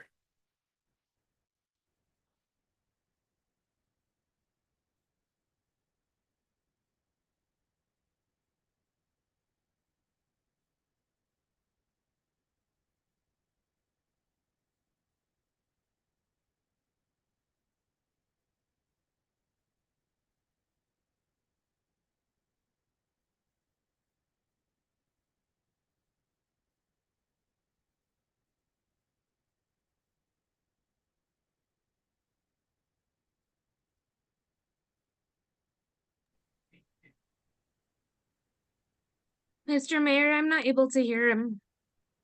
Okay, you need to get right up into the microphone. Thank you for flagging that.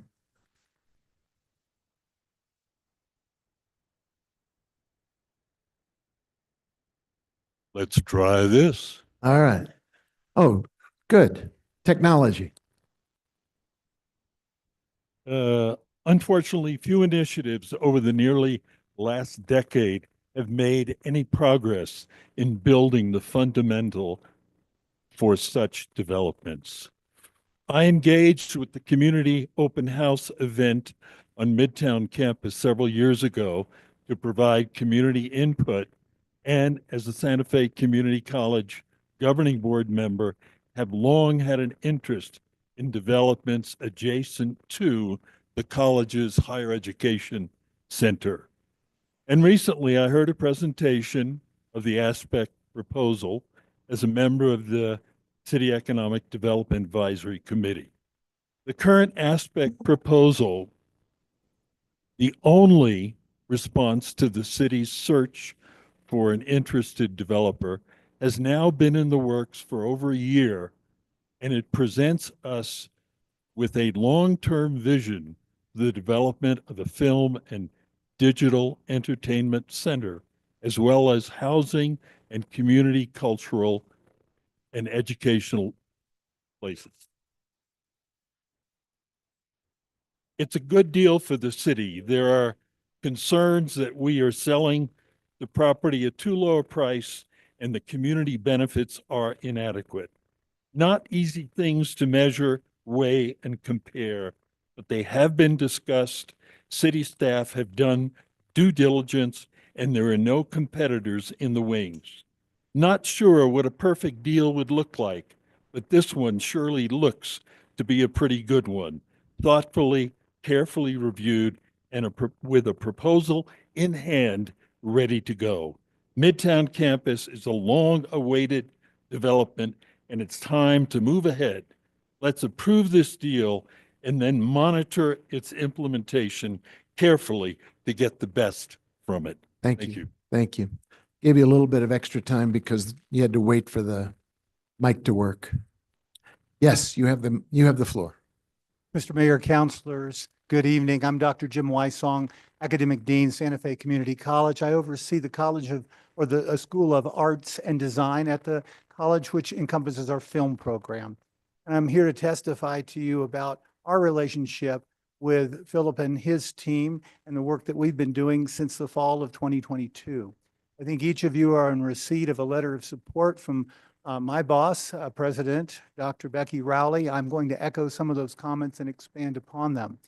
So when we first began discussing educational plans with Philip and his team, we were very impressed right out of the gates with his understanding of the education process, his deep commitment to it being part of this integrated plan of a film village, and the fact that he was willing to bring in our other partners, the Stagecoach Foundation and IATSE Local 480. And the partnership that we have will be an opportunity to train people for good paying jobs, citizens of Santa Fe County, and serve the economic interest of northern New Mexico. This is a unique project. The opportunity here is once in a lifetime. This is an incredible opportunity to benefit people and benefit this industry. Our interest at the college certainly is to help educate our students, and our partnerships also extend to the public schools, Santa Fe High School, Capitol High School, and the New Mexico School for the Arts. So we stand ready to partner with him and move things forward here in Santa Fe. If you have questions, I'll answer them. If not, thank you for your time. Thank you for being here. Yes. You have the floor. Mr. Mayor, councilors, my name is Desba, and I come before you as a concerned community member of Santa Fe.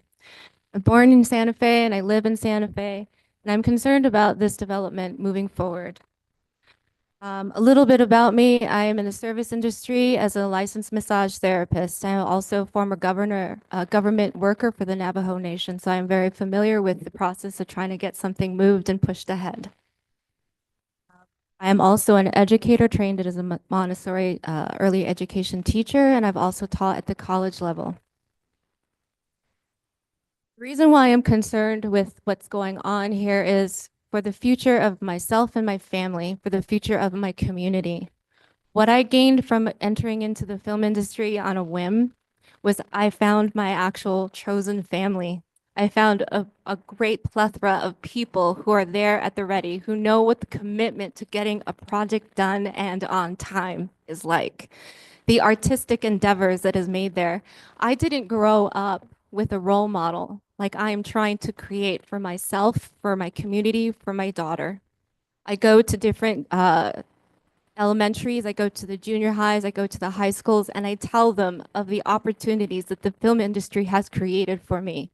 I not only started as a background actor, I'm a principal actor, I'm a screenwriter, I'm a director, I'm a producer. And one of these days, I would love to be able to walk or bike into the studio that I hope you approve. Because what my hope is to be able to create the stories and to help greenlight the stories from this community, to be able to bring in the people who are from maybe LA so that we have the proximity of that creative, artistic talent and skill so that our children, our future is able to see what it looks like. I did not grow up with that opportunity. My father worked for Lionel for 40 years and retired. My mom was a homemaker, and I value the lessons and the sacrifices that my mom gave. But my brother told me to leave, and I did leave because there were no opportunities here. So by moving forward and finding the yes to say yes and approve this is saying yes to the community, is saying yes to the children, and saying yes to the future storytellers and future filmmakers here in New Mexico. Thank you very much. Yes, you have the floor. Good evening, Mr. Mayor, Mayor Pro Tem, councilors. My name is Kevin Bowen. I've spoken with you before. I'm the Executive Director of the Human Rights Alliance here in Santa Fe, and I want to offer a little bit of a different perspective on this project. We have been watching Midtown for quite some time, and we were actually excited to see that some movement was happening. One of our concerns is that if this project is not approved, it may then cause other issues to happen, namely perhaps the Santa Fe Art Institute's project that will be supporting the community and the not-for-profits that are in the community. And if we can't find someone else to invest in Midtown to start to make that place vibrant, then we have a lot of wasted space. And our concern is as we move forward through January 20th with the new administration, this city is going to need a lot of help from its community and creating a community safe space. So we hope that you move forward with the project because of what it will mean to other members of the community and the potential for creating a community space. In addition, we're not in the business of film, we're in the business of people. But in addition to supporting the community, it's really an important thing. And we view it in that way. So thank you for your time. And I look forward to hearing what the outcome will be. Thank you. Good evening. My name is Dr. Elizabeth Kiana-Stommer. Thank you for having me, Mayor, councilors. I wrote a letter to you all last week regarding the impacts of production on a community, using the Game of Thrones as an example of an impact, making deep socioeconomic changes. And we are farther along in that process here in our state, but we are at a place where we need to move from contraction and expand. The opportunities for New Mexicans, for Santa Feans to be able to make a living, not just to survive, but to thrive, comes from this industry, a green industry. I want to turn to this group and say, look at how many people that are just the teeny tiny tip of the iceberg of how many people are impacted by the film industry in our state and in our city. And I would almost say, if you're from Santa Fe, raise your hand, that this really affects you. Union jobs, just those certain jobs can change an impact 3 generations of one family that can take care of themselves, their children, and their parents. But I want to take that hat off and I want to talk as a citizen because I've been watching this process for now many, many years. And I want to say that there are folks that are on this council that were here in the first rendition from when I was here in 2020, and then it's changed. And in that time, how many people, master builders, submitted in 2020? And then this time, after many years, only 1. This is also a vote of confidence for you guys and for our citizens to believe that you really hear what the citizens want. Those master builders, every single one of them, put their hearts into listening and responding and developing beautiful ideas. And they haven't had the opportunity to share that with anyone because of the process. Now, those folks and those ideas have manifested in the expectations of what happens on this campus. And this gentleman and his incredible endeavor is to actually answer all of those. I encourage you to think about the real human beings that are affected, not a bank account count line. Thank you. Thank you. Yes, sir. Councilors, my name is Vic Martinez. There's a couple of things I participated this from the beginning of this process. And there's a couple of issues that I really have. I want to thank the councilors who brought up the issue that maybe we're not getting a fair deal on this. And I think they're right. I think the price is still too low. There's a lot of other issues in this. I mean, there's issues of if this is proved, this is our last public meeting we have on this issue. There is no more, there's not an E&N process coming up. There is no follow up on affordable housing since you guys killed the affordable housing that everyone has to build because it's a fee in lieu of. This developer can say, well, it doesn't price out right. We can't do any affordable housing. We can lose the affordable housing that's in the deal there and through the rest of the campus. So I think it was a really bad deal by getting rid of letting them use the fee in lieu of. Also, you guys don't get to see this. It's probably your last time you get to see this because you don't make decisions anymore because it falls to the hands of the land use director. Land use director makes the decision on architectural, the affordable units. They make the decision on the way the project is going to look. But as far as the council is concerned, all you guys are just the salespersons to purchase the land, let them buy it. You don't have no other stuff in the front. So it just really disappoints me that we are rushing this and without giving any point. I try to tell the truth. Some of you guys like to listen to the truth. Some of you don't even care about the truth. That's another thing that disappoints me about this council. But I really just think that the deal that this guy is getting is really too low. And the way the process works is we should be giving the public more input on this because I don't think the public got enough input on this to make this a real viable deal. I support the film industry a lot. I support the whole idea of this, but the way the process was drawn up by giving the land use director full authority for everything on this that goes on in the campus is the wrong way to do it. The public should have a lot more comment on this. So that's why I'm really disappointed. Thank you. Yes, sir. Mayor, councilors, thanks for having us. I'm Steve Graham. I'm the director of the New Mexico State Film Office. I'm also, just prior to that, was a producer for the last 25 years and the last 8 of that here in New Mexico in television and film. I'm here in support of the Aspect Media Village for a number of reasons. First of all, when I first moved here, when I moved back, by the way, I'm native New Mexican, and I wanted to bring a TV series here so I could work where I was about to live. We looked at Santa Fe, and there are a couple of nice stages here. They at the time were filled, which was fantastic for the community, but we did not have enough stage space here in New Mexico in general and Santa Fe in particular. And we've missed a lot of productions because of that. And these are productions that bring high-paying union jobs with benefits. The average job in the film industry and the union positions last year was about $36. And that is on top of all of the benefits that are also part of that.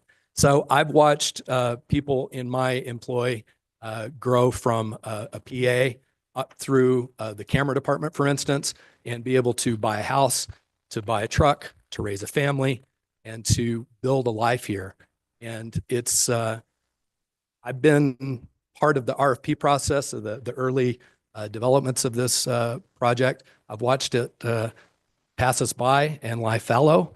I think that Philip has brought a project and has shown that he has staying power with the circumstances that we've been dealing with. And I support the project wholeheartedly and think it would be a great benefit to New Mexico and to Santa Fe. Thank you. Let's reset the clock. Okay, you have the floor. Thank you. Good evening. I'm Jamie Blosser and represent the Santa Fe Art Institute and the Midtown Arts and Design Alliance, and we are very excited to move forward. Thank you very much. My board member, Ray Landy, already spoke very eloquently about the impact that a no vote tonight for Aspect Studios would have on our ability to continue raising the necessary money for the Midtown Arts and Design Alliance project. Not only that, but as we've heard multiple times with other speakers, this is a critical creative engine for our economy and a very important first project. We really need this in this community to see that something can happen at Midtown. I actually want to speak also as one of the Midtown engagement partners that Daniel Hernandez had referenced. SFAI was one of 9 partners, very different nonprofits all around the community with very different missions, but all looking at equitable development in Midtown. And we did an amazing public engagement process based on consensus amongst our organizations. And I just want to remind the council that that was predominantly Spanish speakers, youth, and low-income households. And we really heard the voices of the people, as Daniel said. Our report is what turned into the community development plan. And I think it's really critical, especially with a first project like this, that we aren't only looking at the bottom line, that we set the tone for community development benefits as part of course, the bottom line that we all need to also look at. So really, thank you for voting yes for Aspect Studios. Thank you. Thank you. May have to lift the mic a little bit. There you go. Oh. You can even pick it up, I think. All right. I come from lighting, not sound. Okay.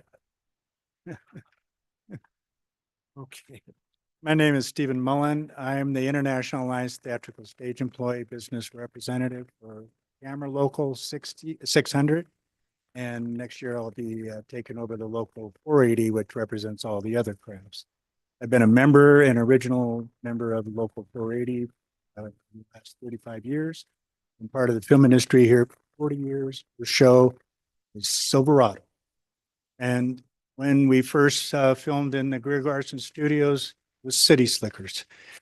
Right after we did the birth of the cow scene, we had to come in and find a cover and use the cover set because we started getting snowed on and blocked.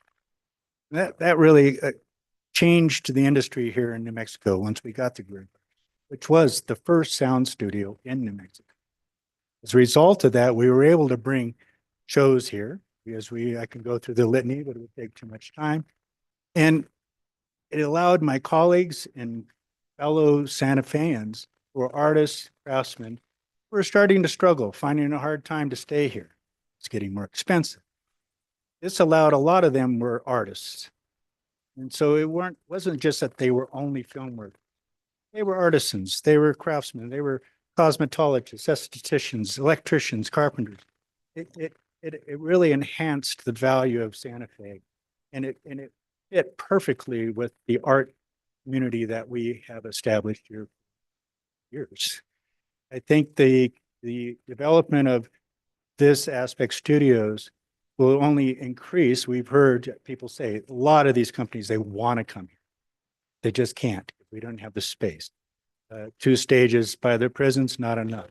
This will increase our viability, and it enhances the incentive for our students to stay here.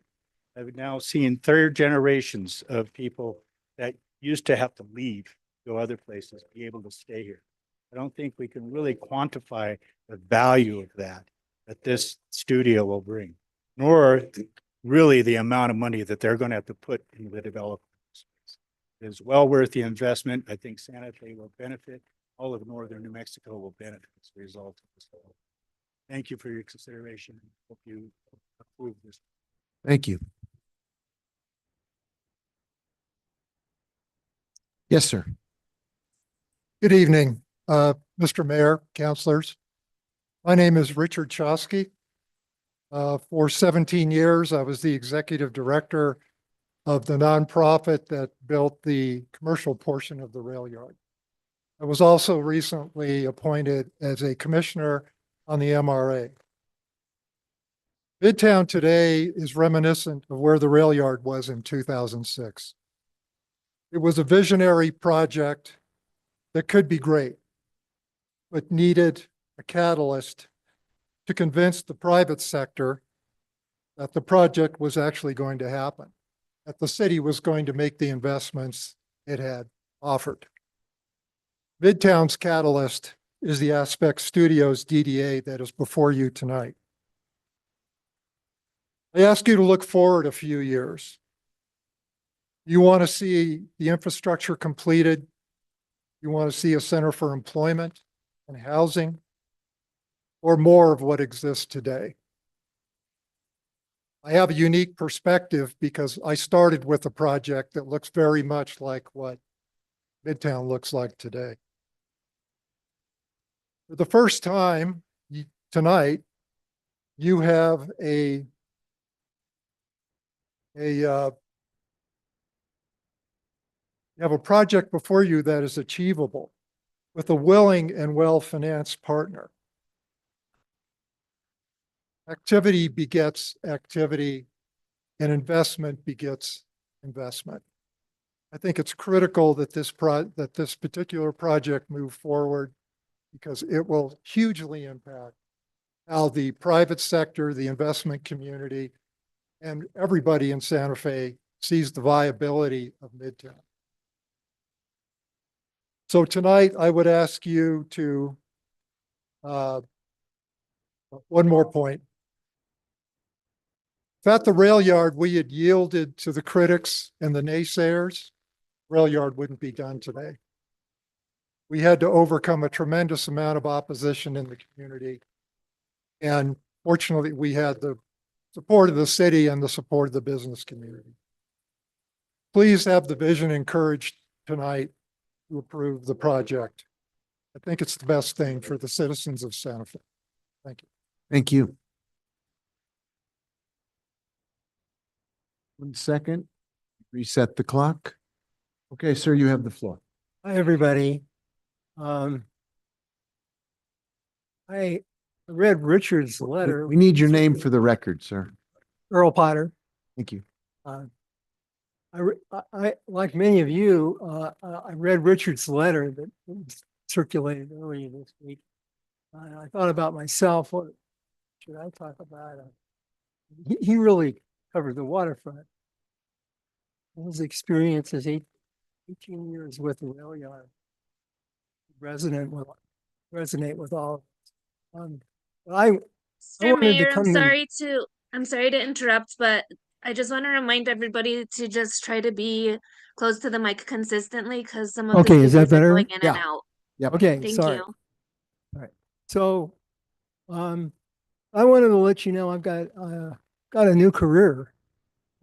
It's perking along, and it has to do with the film world. I've made a short film about my dad.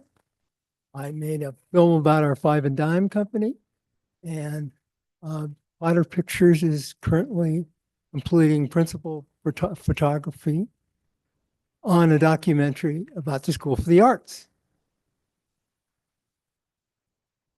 And I am thrilled that we're at this point and that all of you, everybody sitting around this table and in the audience that has supported this idea and stuck with it for such a long period of time. And thank you so much for staying with it. Thank you, sir. We do have a city council member who is operating on Zoom, and sometimes the microphone doesn't always pick up what folks are saying. So be mindful, get it positioned so what you say is audible for not only folks in this room, but people who are watching or listening or on Zoom. So good reminder. You have the floor. Thank you, Mayor Weber. Thank you, City Council, for allowing us the time to speak. My name is Anna Dara, and I do work in film. But I am talking today as a resident of Santa Fe. I've lived here for 30 years, and I consider this my home in every possible way, raised my family here. And I want to talk to the council members who really feel as though they are representing the people and wanting to make sure you're getting the value out of this piece of land and the potential out of this piece of land. What I want you to do is consider shifting your perspective a little bit. This has been an enormously long process. There's been ample time for public comment before this moment for people who have had issues with whether or not it's going to be developed and what the value should be. We gave Philip Jesue a value. He built a plan based on that, spent a lot of time and money doing that, and now we want to renegotiate because we think it might be worth more. That's like a really strange way to do business across the board, I would suggest. But the thing I want to look at is the amount of money that is being wasted every single day that this is not being activated. We taught on this campus, and when it closed in 2018, and we filmed a zombie film on the campus and needed no set decoration because the place had honestly already disintegrated to the point where the upkeep was so beyond what could be done. At this point, it's years and years later. We're talking 6 solid years later where there's been no rent, no action, nothing being created. Think about the jobs. If you had said yes a year ago and moved forward, where would we be today? I just really want to encourage you to take the steps to make this happen and start activating what can come from this. Thank you. Thank you. You may need to adjust the microphone. Like that? Does that work? Much better. Okay, yeah, I'm in the business. I know how we're supposed to do this. Okay. Yeah, my name is Michael Donnelly, and I wrote a letter earlier in support of the Aspect Studios. I've sent it all into you. Thank you all for replying in the positive that you even read it. And I'm just here to, you know, get myself down here in person so you can see I'm going to do more than that.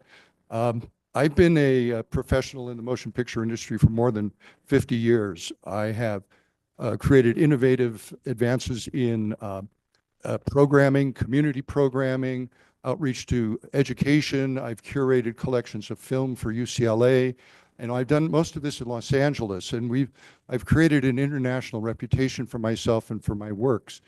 And I just want to come here and say that this is a community group. And I want to discuss community because it's by building community, it's by inspiring people in the community that all of these ends come together. I was a 24-year-old kid from Mexico City. I didn't know anything when I went to LA. And all of a sudden I find myself at the helm of one of the most important art theaters in the United States. How did we do this? Because we didn't know what we were doing. Fundamentally, we started, we got into it, we made it happen. We looked at the bottom line, we made money, it was profitable, and we took that into the creation of independent filmmaking that took it out of the studio system, which is an arcane system.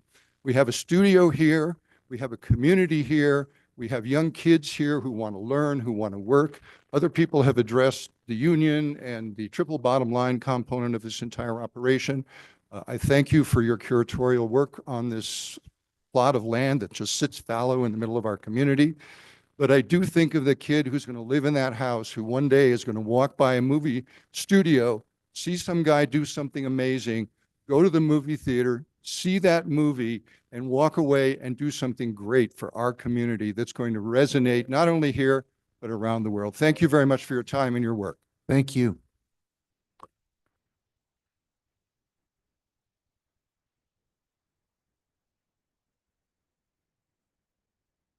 Yes. Need to, yeah, the mic is movable, so make it fit you. I'm not, so that's a good thing. Okay. Thank you, Mayor Weber. Thank you, councilors, for allowing us this opportunity to provide you with some community input. You've heard from crew, you've heard. We need your name. Sorry. I am Talia Pura. And I thought it was important that I attend here today in person because I represent one more set of stakeholders in this project. I am the president of the local for actors, SAG-AFTRA, the union that represents the actors. So we've heard from various crew, we've heard from other above-the-line filmmakers. You need to know that there are over 1,500 actors in this state that stand in strong support of building another studio. There's never enough work, but there are people that are making a living at this and many more that would like to. And having more opportunities to do so is very, very much valued and welcomed. This union began with a very small handful of actors not that many years ago. And now we're more than 1,500 strong. And there's always room for more growth. The more projects that are brought here, the more work there is for actors. And actors that live here are getting ever bigger roles. And that's an important aspect of it. And as has already been pointed out by Steve Graham so eloquently from the film office, we need more studios. We have been turning away projects because there aren't enough. Now, as well as being an actor for many years, I'm also a filmmaker. I've made 10 shorts and I'm about to embark on my first feature. And seeing the opportunity for more studios and some opportunities for filmmakers, for local filmmakers, is personally very, very important to me as well. And the more studios there are, the more projects will come. It really is a case of if you build it, they will come. And so I strongly support this. And finally, as a community member, my God, let's make something happen at this campus. Let's not let any more zombie movies be filmed without set deck. It's time. And once you start, others will come. More investment will follow. Wow, that was a fast 2 minutes. Thank you very much for your. Thank you. Thank you very much. Yes, sir. You have the floor. Can you hear me okay? Try a little bit. Get a little lower. Sorry. You can put it up on Comes the with the edge. territory. You can put it up Okay, on the edge for really tall Thank you. people. That's great. There you go. Perfect. Awesome. Okay. My name's Claudio Rubin. I'm the director of Garson Studios. Thank you for the opportunity to speak this evening, Mayor and councilors here. So I've been living at Midtown campus quite literally for the last 6.5 years. Probably the one person who knows it, intimately inside and out. I think as Daniel Hernandez said, this is a cornerstone project, the launching of Aspect Media Village. It's very important for the growth of the industry here. Garson Studios is really more than just Garson Studios. It's an economic development portal. The shows that we bring in bring a tremendous amount of income to Santa Fe, to Northern Mexico, to Espanola, to Las Vegas, to Santa Fe County. Hundreds of millions of dollars have been spent because we've stayed open since July 1st, 2018, when I took over Garson Studios. So I'm the one that's been making the deals, generating millions of dollars for the city, along with other city employees. We work in tandem, obviously, in this private-public partnership. But I'm the one that makes the deals with Netflix, with Amazon, with Apple. I'm the one that turns away the deals because we don't have the space to accept larger shows, as someone else here said. So the work that Mr. Jesway the opportunity is creating by buying Garson Studios is tremendous for the growth of the industry, for the growth of the economy here in northern New Mexico. And Philip and I have already been working on this in the last couple of years, in an unofficial capacity, bringing the strengths of our relative properties together to bring in shows from Apple TV, from Amazon, Netflix. So I just wanted to encourage you to vote yes for this. I also wanted to point out that, as someone else here mentioned, that the industry nationally is going through a delicate time and a transition. So we've been very fortunate to book show after show after show after show for 4 years. Now we've been empty for 5 months. We'll probably go on 7 or 8 months with no business. I experienced this in 2019 as well. We kept the doors open to Garson Studios when we were having no business. It's an up and down industry, so you can't take for granted the income of the past and project that always into the future. Thank you. Thank you.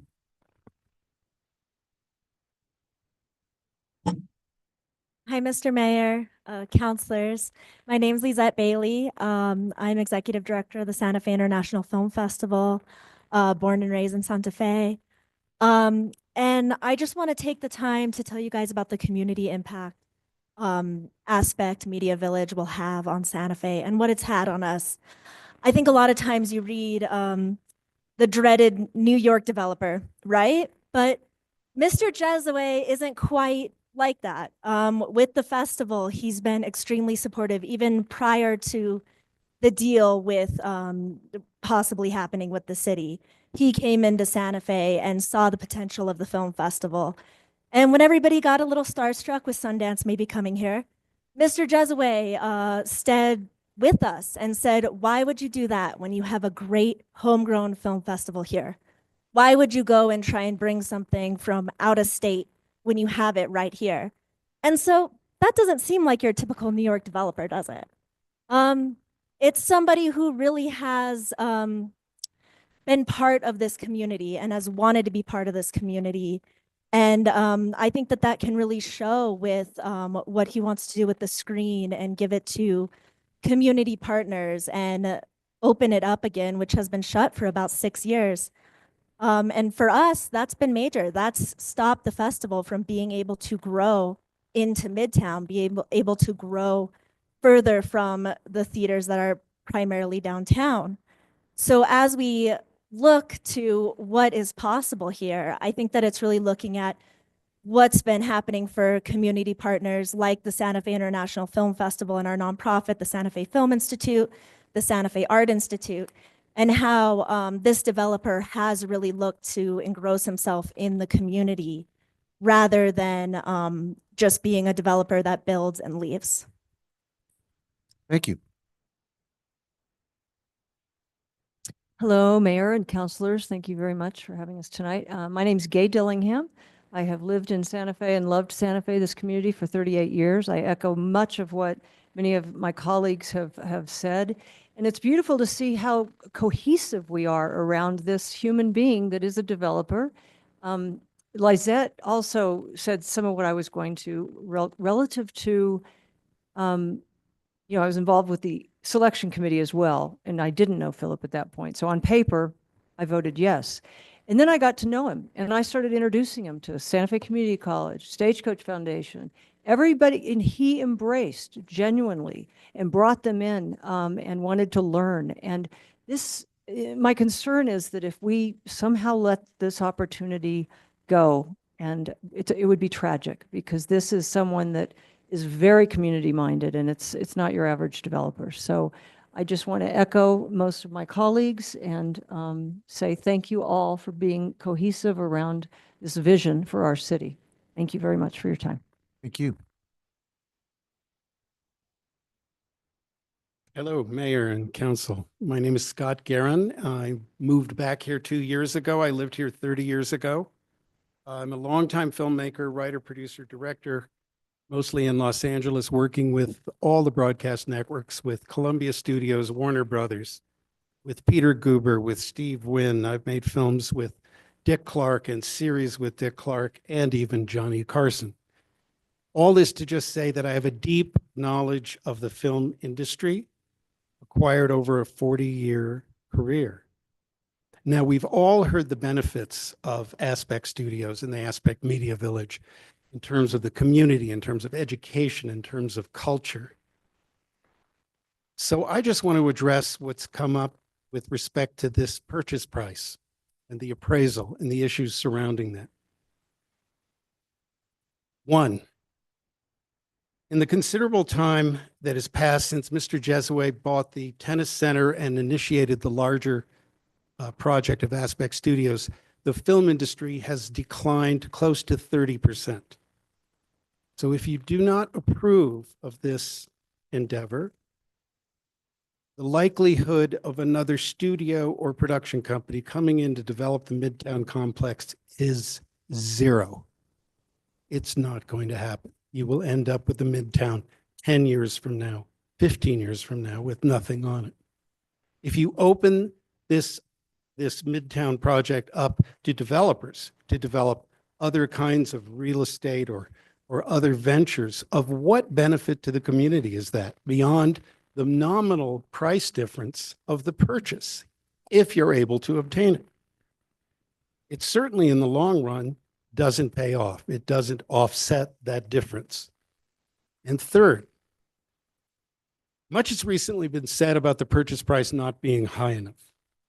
So to quote a famous line from a film, "Show me the money." Where are the offers? Where have the offers been? This project benefits the community and is a bird in the hand with a developer who cares about this community, with a project that is truly visionary. I've been around a lot of productions and a lot of studios. This one's unique. And so I strongly urge you to vote in favor of this rather than letting the Midtown complex just debilitate. Thank you. Thank you. You want a second? Okay, sir, you have the floor. Good evening, Mayor. Good evening, councilor members. I'm Joseph Kunkel. Get the mic real close to yourself. There you go. Yes, I'm Joseph Kunkel, citizen of the Northern Cheyenne Nation and proud citizen of Santa Fe. I'm a principal of Mass Design Group's Santa Fe Studio, international nonprofit design firm working with communities that haven't historically had access to design and the arts community. I'm a former board member of the Santa Fe Art Institute and current board member of HomeWise. Mass is an organization that has been fortunate enough to be part of the Midtown Arts and Design Alliance and proud to be supported by organizations like the National Endowments for the Arts and the Rauschenberg Foundation. We cannot underestimate the power of the arts to drive our economy. The decisions that you will make this evening will set the tone for what development looks like for the coming future for Midtown. This is an exciting moment, not only for Aspect Studios, but for the entire Midtown campus development. I hope you all will consider pushing forward this work in this evening. So I appreciate the time and I look forward to seeing how this work moves forward. Thank you.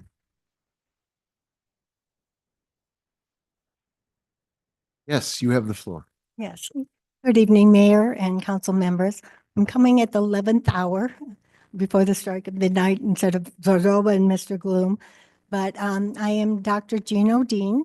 I am representing Mr. James Dugan, who is currently traveling internationally on behalf of the Biden administration, the Pentagon, and the U.S. Treasury. He's been in service since in Vietnam as a Marine sniper. He is originally, and then is working with the Pentagon, he's a hero for our country right now.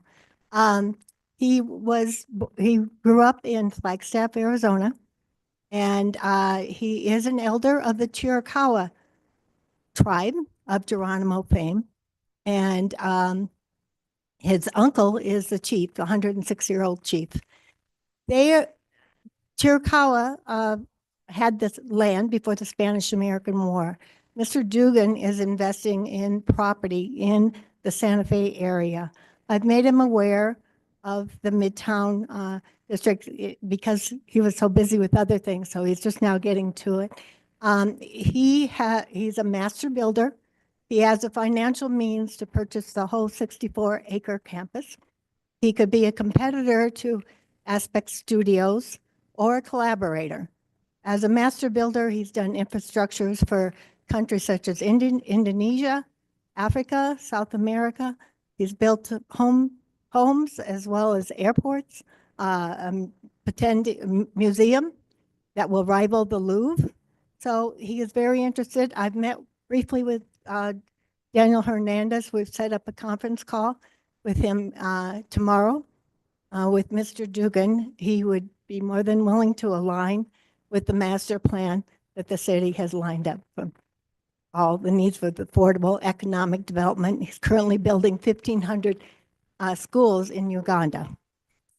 So looking forward for your consideration and possibly table a decision until we have an opportunity to finalize a proposal. Thank you. Thank you. Thank you very much. Is there anybody else in the chamber who would like to speak tonight? If not, we'll go to the Zoom room. Anybody else before we go to the Zoom room? If you're here to speak, you should step up now.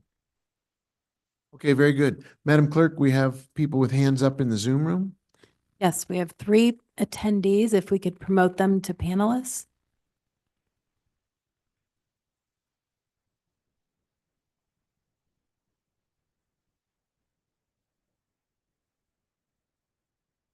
Who's first?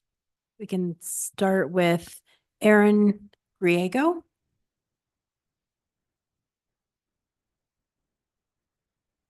Hello, can you hear me? Yes, Yes. and see you. Oh, wonderful. Thank you, Mr. Mayor and the City Council for allowing me to speak tonight on this topic. I'm Aaron Griego. I'm coming to you as a worker in film and television. I think it's important that you hear the perspective of a blue-collar worker, and that's what I do. And I'm here to speak in favor of the Aspect Film Project. And I would like to emphasize that in order to have a robust film industry, we need 3 things. We need a film incentive, which the state has. You need a trained workforce, experienced trained workforce that production companies can depend on. That's what I'm representing tonight, and that's what we have here in New Mexico. And we need film space, studio space. And that's your job tonight, is to help bring that studio space. Now, in order to fully maximize the effects of this film studio that you guys are going to hopefully approve, is I want to emphasize the importance of securing commitments from production companies to be New Mexico film partners.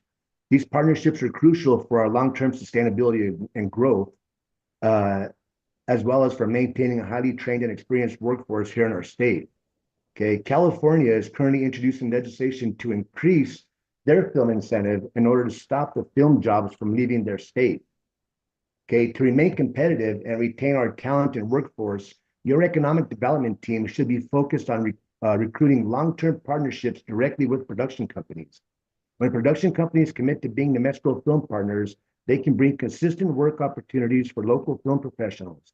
This stability allows us to retain our talented workforce and ensure that they can continue to develop and apply their skills right here in our state, in New Mexico. Moreover, the presence of a reliable and thriving film industry attracts new talent and investments, which further strengthens our local economies.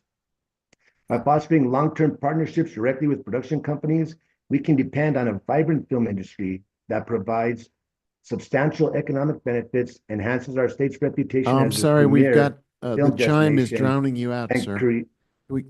There we go. If you want to finish up real quick. Well, I got one more sentence. Enhances Yes, our sir. state's reputation as a premier filming destination and creates lasting, good-paying, blue-collar trades and craftsmanship career opportunities. And I thank you for your time and consideration. Thank you for being here. Are there others in the Zoom room? Next, AMTZ, if you will unmute. Oh, we have a few more joining us. Thank you, Mayor, City Council members. My name is Aurora Martinez. I do believe I sent you all an email. I am not opposed to the redevelopment of Midtown. I am not opposed to the growth of Santa Fe. What I am opposed to is the price range and the discrepancies in the appraisals. I understand as a small business owner the financial aspects of this sale. What I have an issue with is the affordable housing. What this neighborhood is, I live in this neighborhood, I grew up in this neighborhood, I'm from Santa Fe, is affordable housing. This is something that I believe should also be a huge part. I heard every testimony of everyone that was there tonight, and I appreciate all of their perspectives on the arts. I am so for this. However, the appraisals does not signify the same amount of money that it should and be worth. It's not worth just $5 million. Everyone's talking about this in a big financial multi-million-dollar aspect. Then that proposal should reflect that price. And I think all of this to our community done right would be a wonderful thing for our community. However, I do feel that we need to postpone and renegotiate. We do need to have a little bit more input from the community, and not just from the arts community, but from people who actually live, who need affordable housing, who day in, day out are doing their best to survive. And like I said, I'm not opposed to the redevelopment. I am opposed to the price range that is proposed. I do believe that it could be higher, and that's what it should be. I do believe that there is a debt of $2.2 million every year, and it should reflect that debt as well as the proposed what they are going to make this into. So thank you for your time, everyone, and I do appreciate everyone speaking this evening. Thank you. Thank you very much.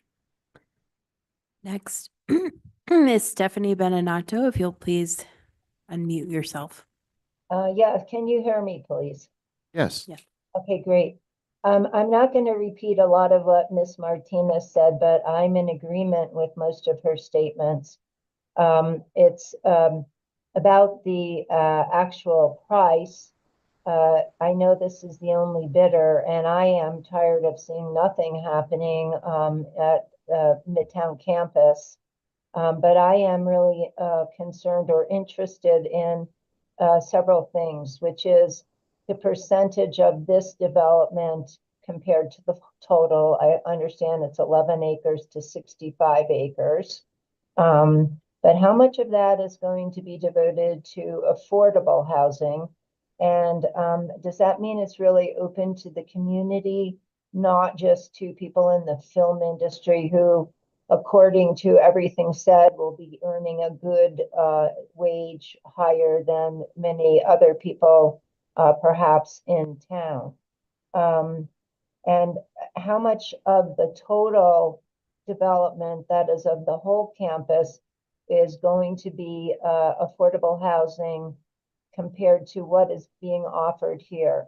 I'm also concerned, as Rick Martinez is that this will not come back to the council and there'll be no other public hearing about particularly the physical or the architectural development of this project. And particularly the apartments, which, if the conceptual drawings are at all close, I would say are not a benefit in terms of the style to a core development of Midtown. And I'm wondering how the public can get input on that and why council would give away that authority of seeing through, shepherding through this development.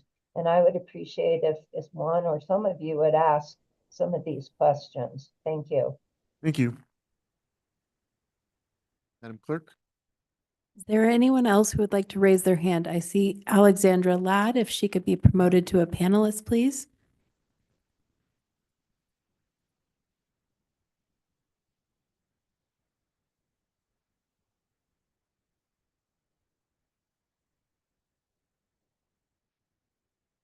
Alexandra, if you can unmute and you can speak.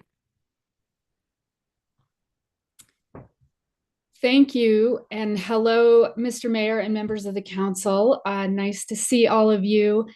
For the folks who don't recognize my name, I am the former director for the city's Office of Affordable Housing. I'm one of the staff members who was part of the original RFP team to seek a developer for the Midtown site. And as everyone knows, that initial developer fell through, but we carried on as staff, working hand in hand with the council, and most importantly, working hand in hand with the community.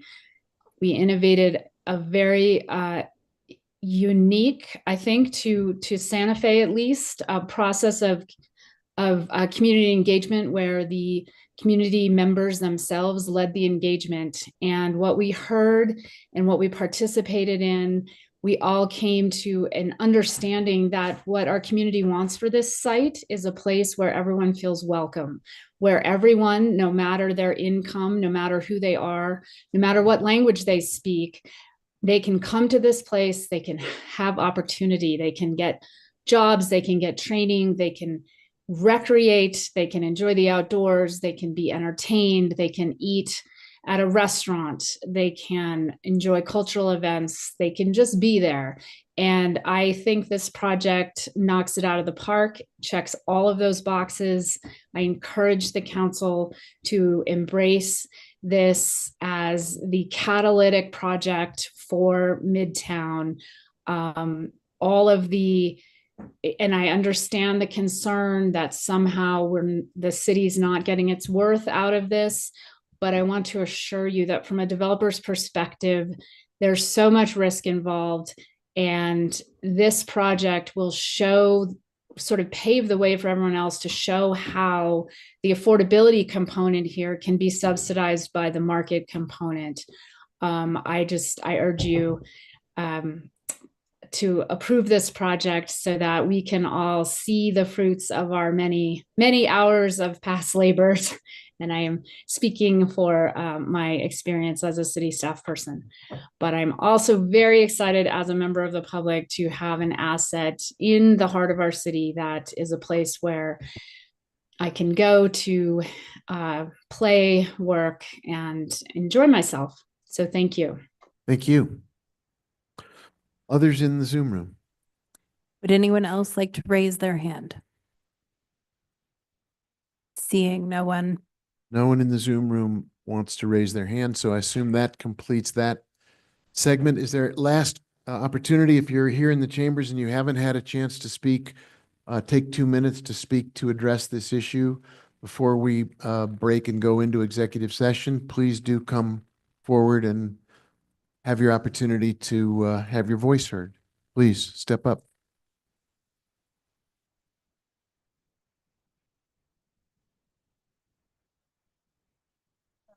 I'm Alexandra Dombrow.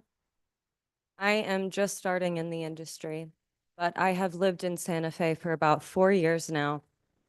And I came here to change my life. And I did, but I have never been in so much debt in my entire life coming here from the East Coast. There are no jobs available for the working class. I just took a job for $16 an hour, and I have a psychology degree, an English degree. I was a professional ballerina, and I cannot make enough to survive in this city. This gives so much hope for people who are struggling. Someone wants to hear about someone who's struggling. I am shaking talking about this. We need hope in Santa Fe, not just for the industry, for people who are trying to survive. And the industry is giving me hope for that. It may be my only opportunity. Thank you. Others? Now's the time. Hello, my name is Michael Hansel, Mayor, Council. Michael Hansel. I want to reiterate what she had just said too. I have a floral company here in town, and we've had numerous employees come in and out over years. I think what this project does, two things. One, it will send a clear sign of hope and belief across all demographics. Here, there is a place you can learn, you can grow, and you can thrive. That's a solid, tangible. And this is a clear opportunity to take that step forward. And I support that. Thank you. Thank you. Anyone else? This is a chance before we close the public comment part. Okay, thank you everybody for taking the time to come down and be here or on Zoom, and for abiding by our efforts to keep to the 2-minute time frame. Everybody was very, very thoughtful and considerate of each other, and I'm grateful for that, and civil toward each other, and I'm grateful for that as well. With that, Councilor Romero-Worth, do you want to, I guess we first should speak to the city attorney about what an executive session would be about. Mayor, Weber, councilors, I do recommend we go into an executive session to discuss property disposition under Part H, Subpart 8 of the Open Meetings Act, Section 1015-1, specifically the sale and development of 6 parcels on the Midtown property located at 1600 St. Michael's Drive, including the buildings known as Garson Studios, resulting from the city's request for proposals for the disposition and development of those parcels and buildings that was issued on December 1st, 2022, and the city's exclusive negotiations agreement that it entered with Aspect Studios for the disposition and development of those parcels and buildings on July 26, 2023. Mayor, Councilor Romero-Worth. I move that we enter into executive session pursuant to the Open Meetings Act, Section 10-15-1H, Subpart 8, for discussion of the purchase, acquisition, or disposal of real property or water rights by the governing body. Is there a second? Second. We have a motion and a second. Is there any discussion? Very well. Madam Clerk, if you would call the roll. Councilor Michael Garcia. Yes. Councilor Lindo. Councilor Romero-Worth. Yes. Counselor Cassett, Yes. Counselor Castro, Counselor Chavez, Yes. Counselor Faulkner, Counselor Lee Garcia, Yes. Mayor Weber. Yes. Very well. I can't tell you how long we will be in these discussions. I hope we'll be straightforward and to the point. And when we come back, we will then have discussion among the members of the governing body before we arrive at a vote. If you are able to stick around, I would encourage it. But we will be back as soon as we can complete these conversations.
All right. I know Counselor Faulkner will be right back. I'm gonna bang the gavel one time just to bring everybody to order. And Counselor Mayor-Worth, I believe you have a motion.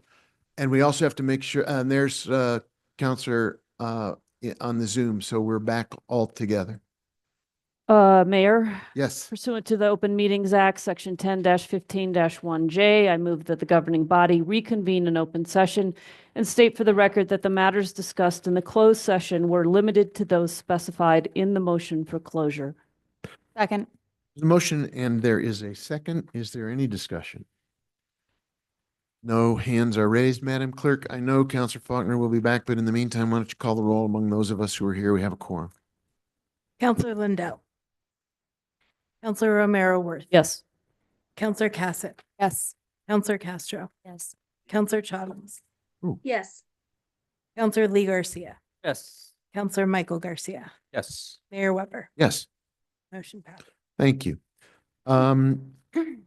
I would, we've been you all have been very patient. I appreciate your taking, being willing to stay while we went into executive session. We did have a presentation from Mr. Hernandez, and he is still here, and some other staff are still here as the council begins to ask questions. But at this time, I'd entertain a motion. I'd like to move to approve. Second. There's a motion and there's a second. There also is in our packet an amendment. I would like to move that amendment if possible. I would need a second. Go ahead. There's a motion. Second. And there's a second. I'd like you to explain the amendment, Counselor. Please. So there's an amendment in the packet. It doesn't actually change anything in the DDA or agreement, but I did feel that we needed better clarification of exactly what it was that we were getting into agreement with. So once we take into account the $5 million in cash and the $7.1 million in community benefit, there's actually a little bit over $12 million in total benefit, and this amendment will reflect that. Okay, so the amendment, I'm not sure I know the governing body members have it. I don't know if the public has it. It's in the packet. Okay, fair enough. So is there, I think we should vote on the amendment, and then we'll have discussion about the motion, the main motion as amended. So is there discussion of this amendment? There's a Counselor Faulkner, it's the amendment you're a co-sponsor of. I don't know if you want to speak to it before we go to a vote. Just, I became co-sponsor because I think this clarifies some things that have been a little confusing for the community. Okay. Other discussion among members of the governing body? So we have a motion and a second to vote on this amendment. Could you please call the roll on the amendment, not on the main motion? Counselor Romero-Worth. Yes. Counselor Cassett. Yes. Counselor Castro. Yes. Counselor Chavez. Yes. Counselor Faulkner. Yes. Counselor Lee Garcia. Yes. Counselor Michael Garcia. Yes. Counselor Lindell. Yes. Mayor Weber. Yes. Okay, so we have a main motion as amended, and now I am gonna, what we've done in the past is go along the line of members. Can we call for the 10-minute rule on this? I think we can adopt the policy that everybody who wants to ask questions or make a comment, we'll try to keep an eye on the clock and take respectfully, everybody will get a 10-minute, and if we need to go around again, we will. So with that, I think Counselor in the Zoom room, if you want to kick us off, because I have a bad habit of not seeing you raise your hand because it's not immediately in front of me. Why don't you take the first opportunity to either ask questions? Mr. Hernandez, you want to come forward and be available, and I'm going to anticipate the possibility that you would be asked a question by one of the members of the governing body. You might as well make your way forward. But in the meantime, Counselor, why don't you begin with any either questions or comments framing this discussion? Thank you, Mayor. I don't have any questions. I feel like we've had a lot of information provided to us and opportunities to have our questions answered, either privately or through committee. So I don't have any questions. I do thank Mr. Hernandez for his involvement and, digging for more information as it's been requested throughout the committee process. So thank you for that. And I know that you've worked with the developer during this process, so thank you to them as well, because I know that we've had long conversations throughout the committee process. So I just want to say that first. With this project, I'm very excited. I know the public has seen a lot of conversation in regards to the gap in the appraisals. I happen to think that any gap gets filled pretty quickly with the community benefit and what I talk about the big picture. I'm a single mom. I'm an educator. It is hard for me not to look at the center of Santa Fe through a big picture lens. And I want to see the center of Santa Fe a place where our youth could look to with excitement because of opportunity, where families can go and build a life for themselves that they never saw before. We are starting like that first paint stroke on an empty canvas in Midtown right now. And I think it's a good one so that, beauty comes and is built off of that pretty quickly and in a very exciting fashion. So I think the opportunity is, it's exciting. I mentioned earlier, I said, I'm excited that Midtown's surrounded by schools and how these students are going to know that movies are being made in the middle of their town and that they could easily become that. And we've seen a gap. We've been last in education for so long, but there's the opportunities even education wise that hasn't even been talked about necessarily. I know we've talked about internships, but I think it's going to go above. I think partnerships are going to build, and I think seeing something so integrated in a community is going to bring developers in to do something really innovative. So big picture, I think that we're getting an amazing opportunity as a city. I am in support. I'm excited to see what occurs with this development specifically, but then how the rest of the picture gets painted, because I really think that this is a great start. So thank you for making that big picture view so very clear. I want to thank you for our city staff for really holding this project to the community development plan, which to me is the most important piece of Midtown, is the community development plan. It is the most valuable piece for Santa Fe when it comes to Midtown. And I just want to stress that, that's where we get the benefit, the sustainable benefit for the city of Santa Fe. So staff, everyone that's worked on this, I know it's been a lot of long conversations. Thank you for your patience. And I think let's get to this opportunity so we start building that center of Santa Fe. So thank you. Thank you, Counselor. Counselor Castro, you want to speak? Ask a question, make a statement? No, we had some amazing conversation. Thank you all for your commitment. Thank you, Councilor Garcia, for allowing us to really dive deep into this contract. Counselor Garcia, you sir have the floor. Thank you, Mr. Mayor. Thank you to staff and public, everybody that's come out. This has been a really invigorating process. The way I look at it is, and got to split up this process into two different components. We've got the opportunity of bringing the film studio and then business that comes a part of it, right? I am 100% supporting the film studio industry, but it's also my responsibility as counselor to ensure that the city is getting the best benefit it can for its resources, that we are fighting for residents. That's where I've really dived into the details. And I apologize, Mr. Hernandez, for a litany of questions over the last couple committee meetings, but that's my job I've been tasked with, unfortunately. I do have a couple more questions, just because I want to make sure we're making the right decision.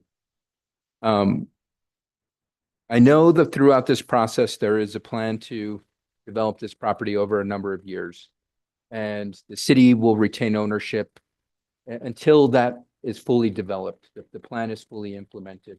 And if it doesn't, then the city takes back the property. What happens in the instance if the developer fully develops the property, but yet we haven't met that 15-year mark where there are certain caveats that must be met to cover the costs that are part of this proposal.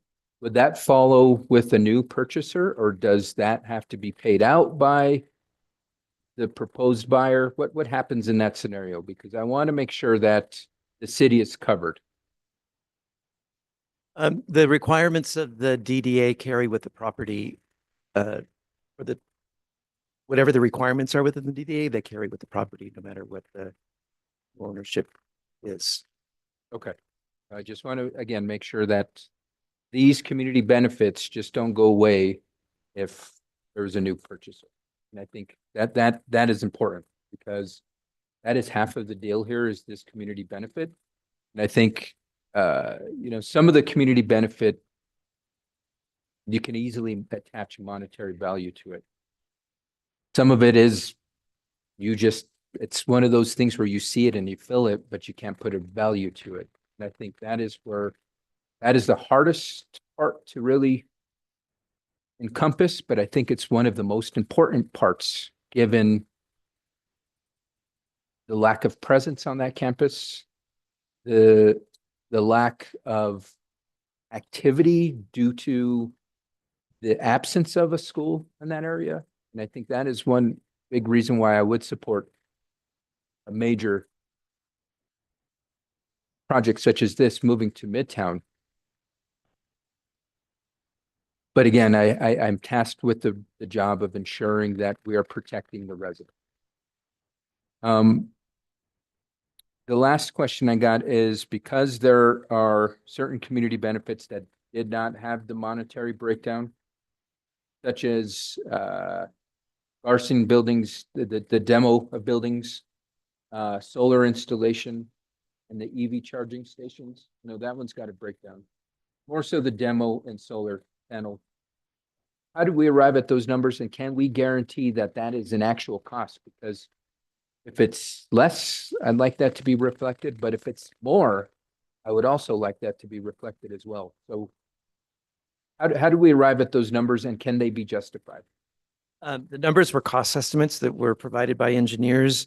The demolition of the building similarly, but the demolition of Onate Hall was not part of any of the costs that were associated with the either community benefits or the required renovations.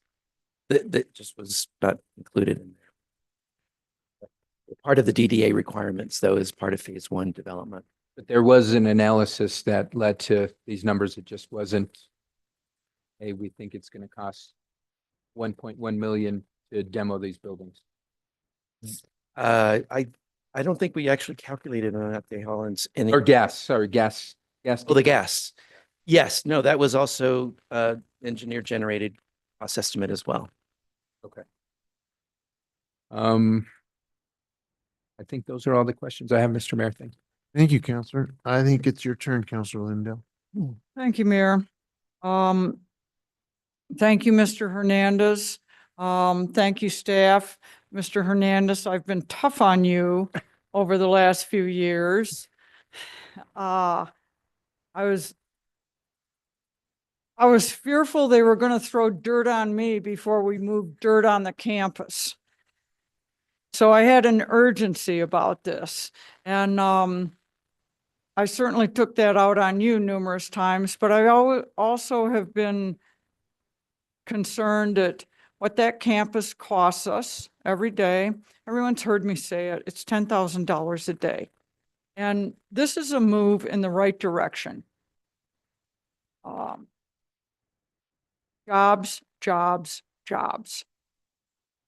We also heard very, very clearly from our state delegation the other day that the movie industry is important not just to Santa Fe, but to the entire state of New Mexico. And it's important for us to hear that. This has taken a while. I love the project. It's got housing. It's got jobs. Did I mention jobs? And it's just plain good for us. Just plain good for us. And I'm really, really excited that we're moving forward and that we have the opportunity right now to enter into this agreement, watch it grow, and to see how much it does for this little city of ours. Very excited about it. Thank you to all the staff for your work. It's been a mammoth push, and I know it.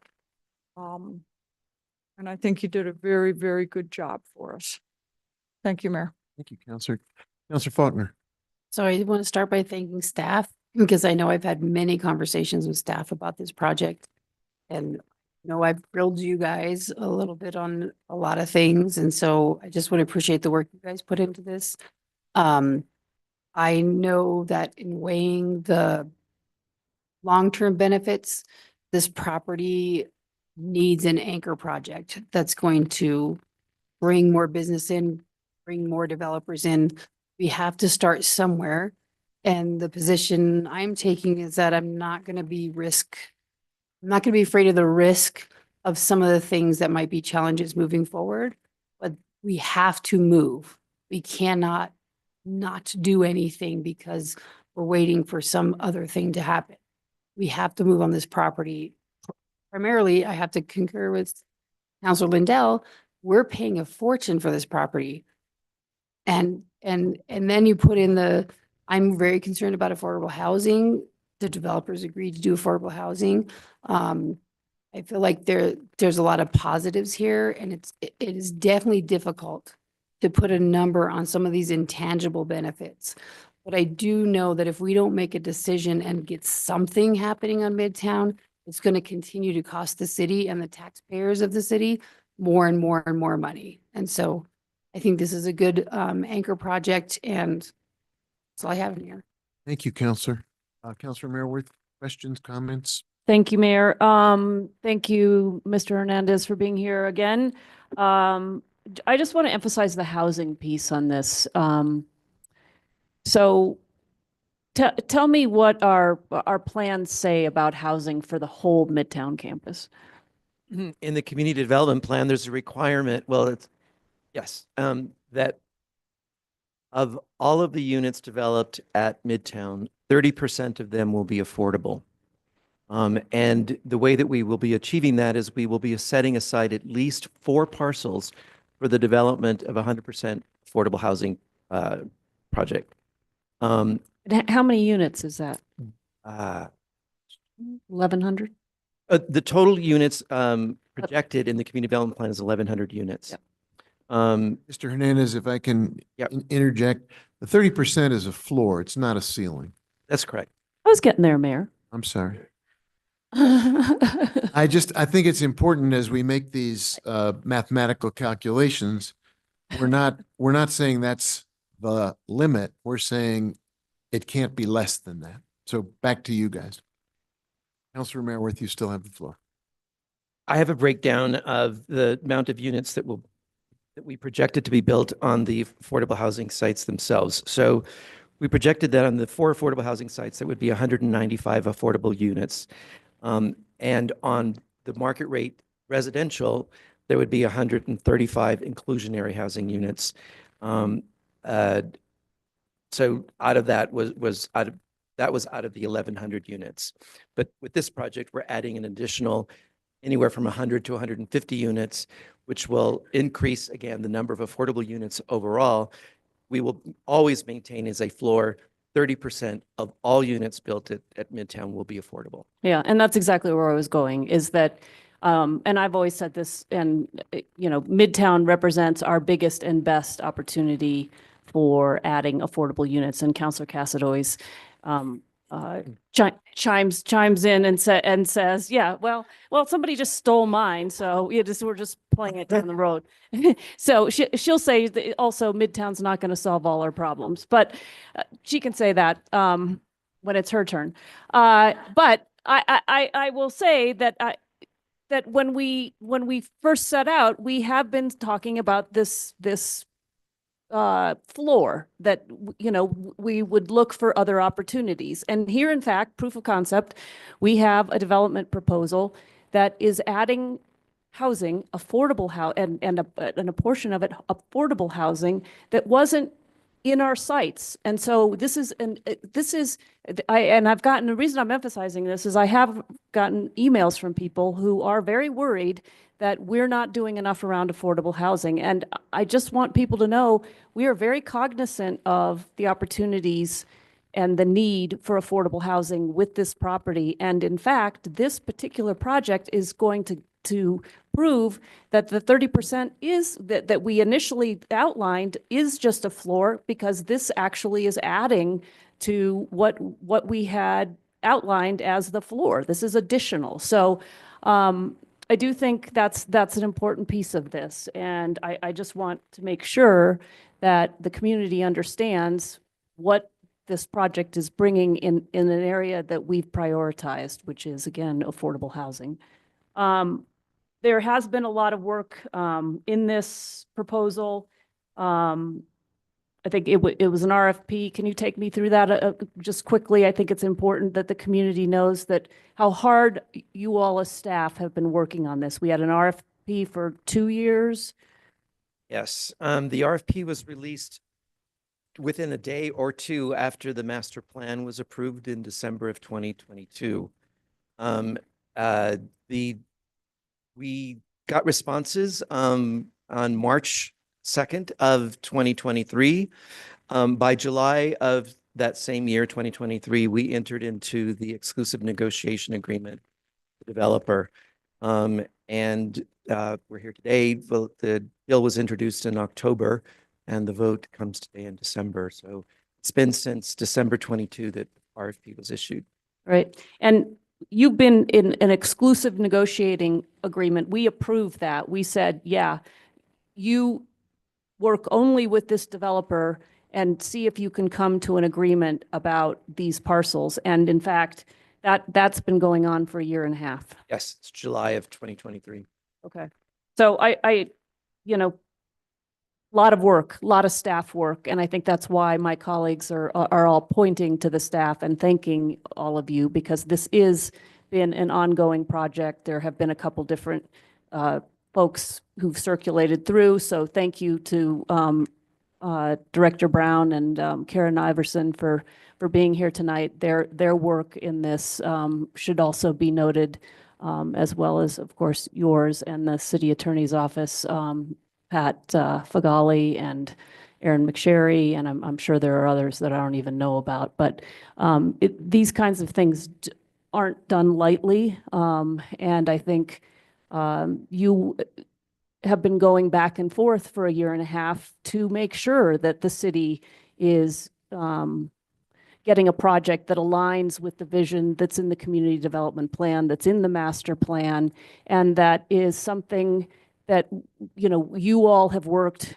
really hard to make sure that we are, we're not getting taken in any way, that there's a mutual benefit to this deal. Otherwise, we wouldn't be entering into it. And that, there's assurances for non-performance. And you all have really worked hard. I believe I saw you lose on the electronic version. It's like something like 250 pages. I saw it printed out. It's this thick, it's probably 3 inches thick.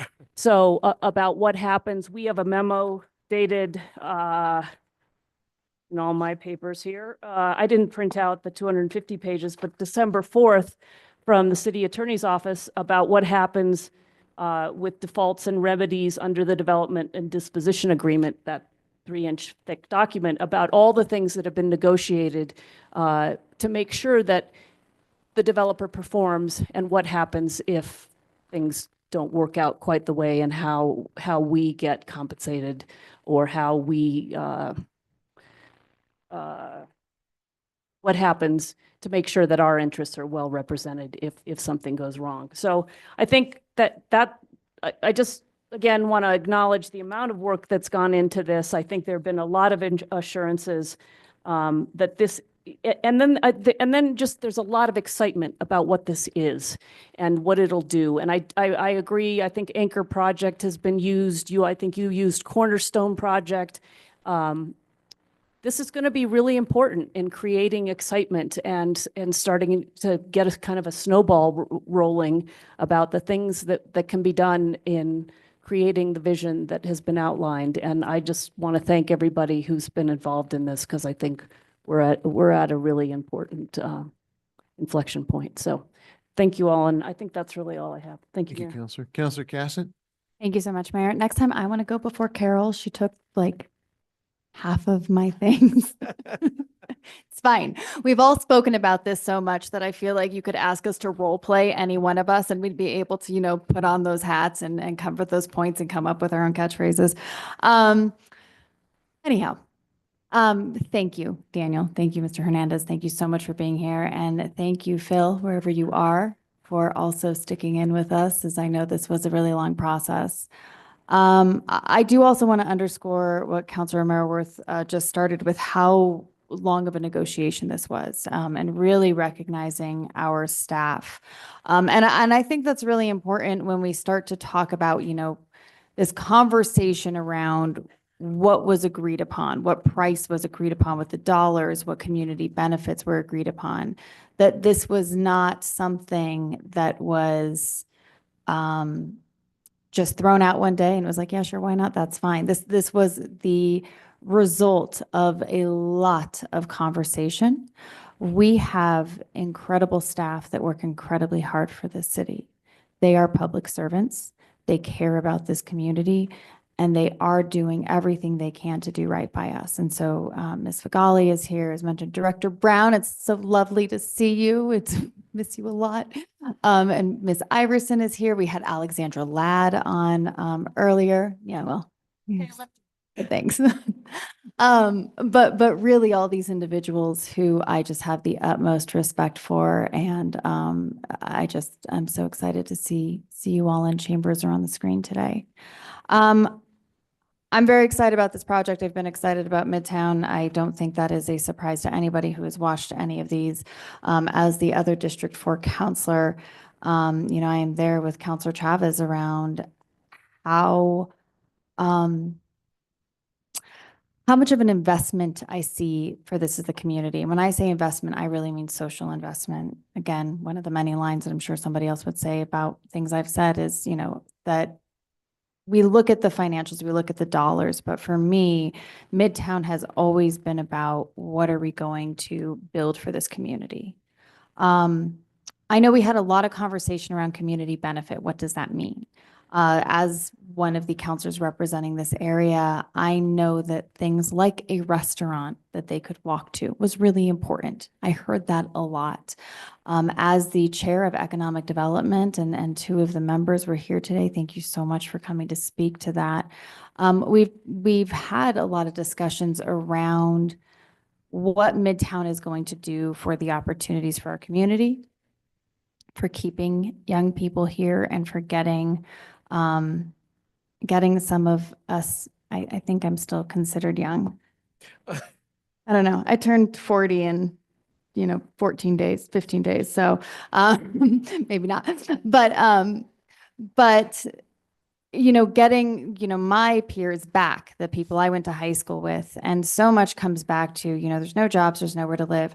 But the other piece that we discussed so much, and again, Director Brown, having you here, just so many wonderful memories about this discussion around the vitality of Santa Fe. That jobs and houses are important, but entertainment's important, but life is important, and having places that people can go and socialize and have community, that is also this crucial kind of immeasurable piece that Midtown needs to be a part of. And Councilor Maraworth is right. I always say Midtown cannot be the solution to all of our problems, but it does need to be part of the solution for most of them.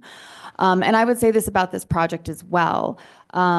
Housing has come up, and a lot of people saying that this property, wouldn't it be better utilized for housing? The answer to that is actually no, in my opinion. Our community development plan is very clear that there are multiple goals for Midtown. This parcel has been dedicated to film.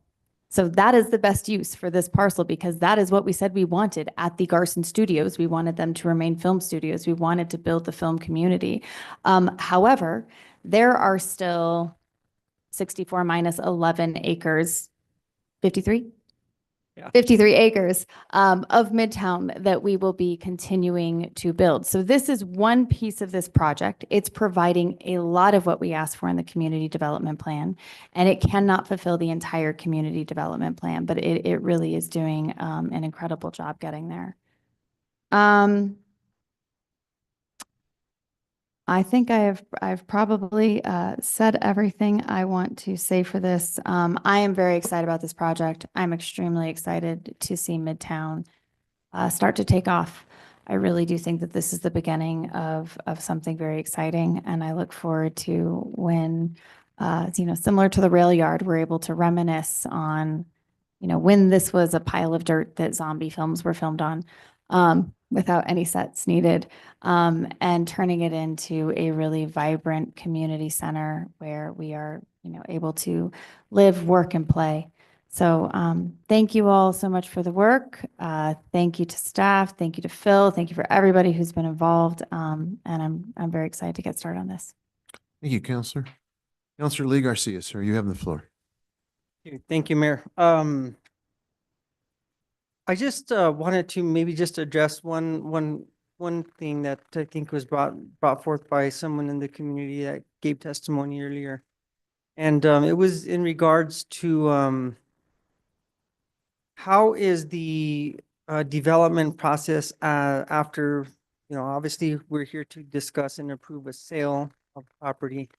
But there's going to be a development process of this property over time. Can you go through the step process that's going to happen in regards to how buildings or things are being built out, how they're approved? Obviously, they're not coming back to this governing body. And what kind of guarantees do we have? Obviously, the public is comfortable and aware of, we approved the sale tonight. Are we going to get what we really, that's in this contract? Just go through that. Thank you for that question. It's actually a really good, important question, particularly since the Metropolitan Redevelopment Agency is a fairly new agency in the city, and its role is to actually monitor the redevelopment projects that they are stewards of and oversee. So regarding performance, that will be a main role, or that will continue to be a main role of the MRA. But specifically on the process, the developer is required to submit conceptual plans to the MRA prior to even getting the planning approval. Well, once they go through the MRA, we will make comment, and they'll to make sure that it's consistent with the master plan, the community development plan, and the DDA. Once we make a decision about that and exchange comments with the developer, they can then submit their plans to the planning or the planning and land use. The planning and land use will look at it specifically from the perspective of whether the master plan, the regulated land uses, setbacks, heights, everything that is required in the master plan is complying with the master plan itself. So they'll be responsible for that. Then they can submit their development plans to the building department for construction. So again, we'll be monitoring all of that along the way until the project is open. Thank you. So all construction plans will go through the city land use department as well. Yes. Make sure that all criterion are met that are to code and so on. Correct. Thank you. I think that ultimately it is up to the governing body here to approve or disapprove this sale. And I think that it's very important that we have gone through this process. It went through committee. Obviously, there's a tremendous amount of work that's happened between your department and the potential buyer of this property to get us to this point, or even to get us to the point where we're discussing it in committee. And so some of my reservations in committee, obviously, and I made it clear, was that I feel that we're not getting what I think could potentially get, in a fair market value, so to speak. And so throughout this process, I think, you know, we do owe it to our constituency to make sure that the city is getting um, uh, the best bang for their buck, so to speak. Now, what does that mean for today and today only? Well, it's just the dollar amount that we are discussing here. What is the reinvestment or return on investment over years? Well, that'll be seen over time, given the fact that the movie industry continues to grow, continues to invest in our community, and I think that's what we're really looking forward to here. I wasn't a supporter of this in committee, and you know, I've come to the realization that I think that this is going to be something that will be benefit of our community, as long as we continue to keep our eyes on it. We continue to make sure that it's contributing back to us, and I think that you're right. I mean, I can't sit here and continue to not do anything with this property, because the biggest heartburn that I have is the liability that it's bringing to us on a daily basis. And so, is there a better offer out there? Maybe, but tonight we have to vote on whether we want to go forward with this proposal or not. So I'll leave it at that, and those are my comments. Thank you, sir. I'm going to take the floor for a minute, and then if we want to go back around, I'll open it back up. But I'd just like to make a few comments. We talk about the agreement, the proposal, and we've got numbers in front of us. And we had a great slide presentation by Director Hernandez. For anybody who wonders, this is what the proposal looks like. This is the amount of work, the amount of detail, the amount of substance, the amount of careful consideration that went into crafting this proposal. A year and a half worth of hard work and good faith, bargaining, negotiation, and serious back and forth. And I think what we've arrived at tonight is it's a cornerstone project. It's a real anchor, but more than that, for me, it's a visionary project. It's a visionary project because it conforms to the Midtown Community Development Plan that we adopted January 25, 2023, and that Councilor Cassett has very articulately called a highly aspirational document. It is. It comes from community outreach and community meetings over a period of 2 years almost. And if you look at this document, and for anyone who hasn't read it, it's on our website, and it lays out our community's aspirations for Midtown. And I'll just take a minute to talk about some of them. The first and most significant one is on page 7, which says, we need to adopt a triple bottom line approach that seeks to balance and improve social, environmental, and economic impacts. And as soon as we adopt that frame, we change our evaluation of what we're trying to achieve at Midtown from simply a market transaction with the highest and best use of the land to a community aspiration that meets what our people are telling us in Santa Fe they want to see at Midtown for the good of the community. Page 9, during the public engagement process, residents expressed a desire to access new jobs created at Midtown, as Councilor Lindell has said. Public engagement process recognized arts and culture as a fundamental economic and community development activity. Check. The intent, a key intent of this plan that we all voted for, is to increase industry and job development that are unique to, exist in, or burgeoning in Santa Fe, particularly those jobs related to technology, design, film, production, entertainment, and community arts and culture. Job creation, focused disposition for commercial development on industries that establish a creative technology, entertainment, arts, and culture center in Santa Fe, including film and multimedia. I mean, it is verbatim in this plan what this proposal is delivering. And that's why I say it's not just a plan or a proposal, it is a visionary opportunity for Santa Fe to realize so many of our aspirations.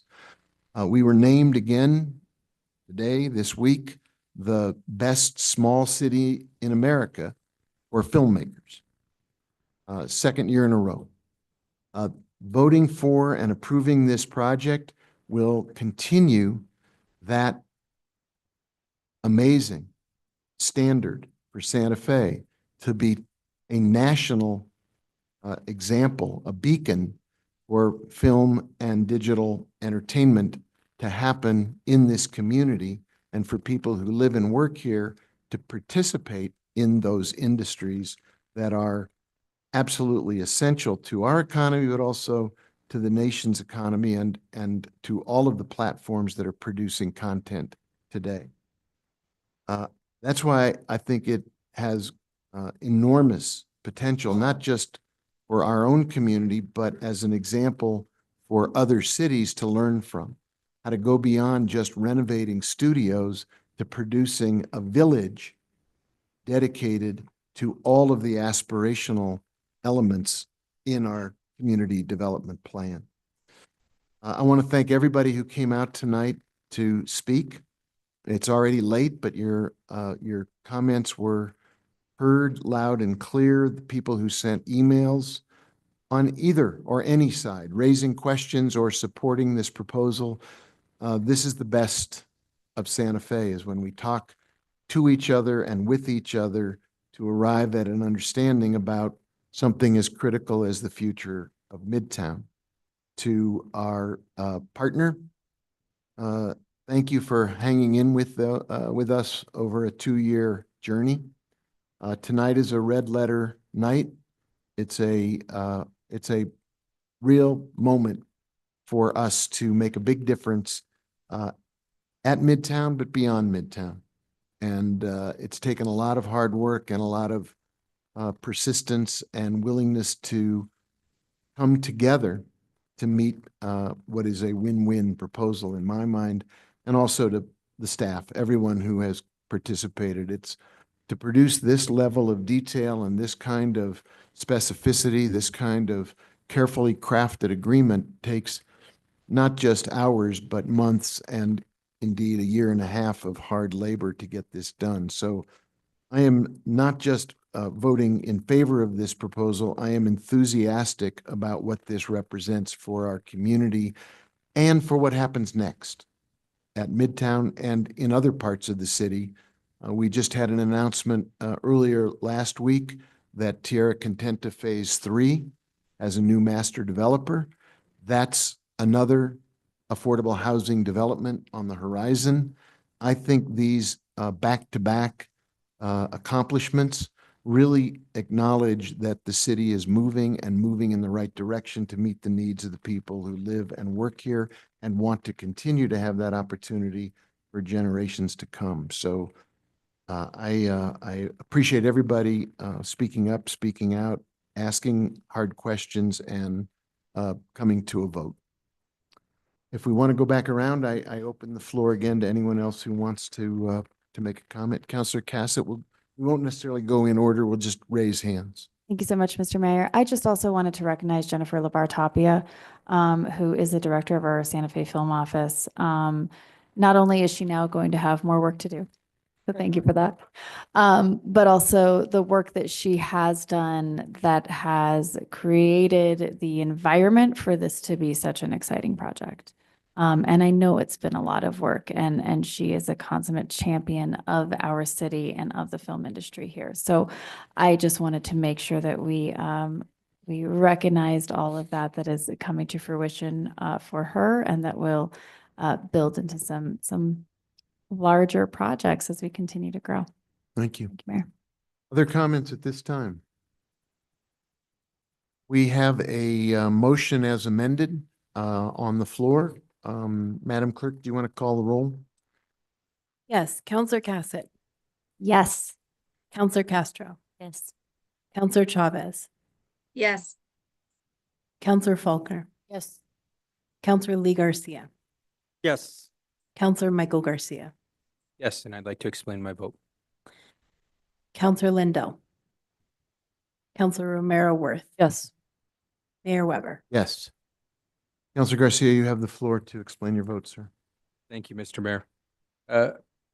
As noted earlier, I think with the proposals like this, it's prudent that the governing body really ensures that we're moving forward with public's interest at best heart. At face value, you look at this and we can get lost in the numbers. But I think what really pushed me is looking long-term. And I'm not thinking long-term 5 years, not 10 years. I'm thinking long-term 20, 30, 40, 50. And this opportunity brings forward those benefits that might not be there in that initial bill monetary value. But when you do look at the value there is that long-term value, whether you look at the value it brings to not only to the city of Santa Fe, but to partners such as Santa Fe County, this public school system, the state of New Mexico. So the revenue generated is not only going to be impacting the city, it's widefold. And then you look at jobs. Councilor Garcia mentioned he's got a daughter going into the film industry. How great would it be to have our young folks to stay here versus having to go to the good old West Coast or some other place? But I think ultimately what means most to me is ensuring that we have 15 folks that can ultimately continue to live in the city of Santa Fe with these 15 affordable housing units. It's no question to some, we need housing. And I think now that we've got this project in the books, Mr. Hernandez, I'm going to ask you, please, please, please bring some affordable housing projects forward because that is what is direly needed in our city. Thank you, Mr. Mayor. Thank you, Counselor. Madam, thank you all for being here. We have more business to do. Madam Clerk, do you want to take us to the next item on the agenda? Next item is 17, public comments on bills. First public comment, no action. Okay. Seven- Everybody, I know you want to visit on the way out the door. If you want to visit, could you do it outside so we can continue our work? Thank you for being here. Madam Clerk, you're going to have to speak over the buzz. Item 17A, consideration of a bill 2024-12, sponsored by Counselor Lindell and Counselor Faulkner, a bill making a technical correction relocating subparagraphs A through G of section 12-1-23.1 of Article 1 definitions of Exhibit A, Chapter 24. If you all could please quietly exit, please, as much as possible. Thank you. Think so. Thank you very much. Thank you. SFRCC 1987 to section 12-10-1.10 of Article 10 Vehicle Regulations of same exhibit. And here is Kyle Hibner, Assistant City Attorney, City Prosecutor. This is a first public comment opportunity. So I think what we'll do is ask if there's anyone from the public who is here or on Zoom to make a comment on this proposed bill. And Anybody? Mayor Weber, the sponsors wanted a staff presentation on these two bills. So I think Mr. Hibner, that's the first part, and then the public comments after Okay. the brief presentation. Very good. You have the floor. Thank you, Mr. Mayor, members of the governing body. I do have a brief PowerPoint presentation. I'm not sure how to get it to where you can see it. Let me see if IT can help us. Oh, there. Excellent. I think so- that's the one we just voted on. No, it's not. Is that both of these? That's B. Mr. Mayor, it's both. They're- Okay, if you want to take them together, be my guest. Absolutely. Two muffler bills, 2024-12 and 2024-13. 2024-12 is technical corrections. In early 2023, the governing body made some changes to the muffler bill of the Uniform Traffic Ordinance. Unfortunately, when it was codified, there were some issues with that, namely that the changes that the governing body made ended up in the definition section of the UTO instead of the substantive portion of the UTO. So this is a cleanup bill for that. The other one, 2024-13, is changing the fee structure for muffler violation. The proposal is to change the muffler violation to a fine of $500, and it eliminates the graduated penalty scale. Currently, a first offense is fined differently than a second offense and a third offense. So this would eliminate that, and every violation would be a $500 fine. One other thing that this bill would do is it would put in the penalty assessment section of the Uniform Traffic Ordinance, specifically that community service can be imposed by the judge, which is already allowed based on the general penalty.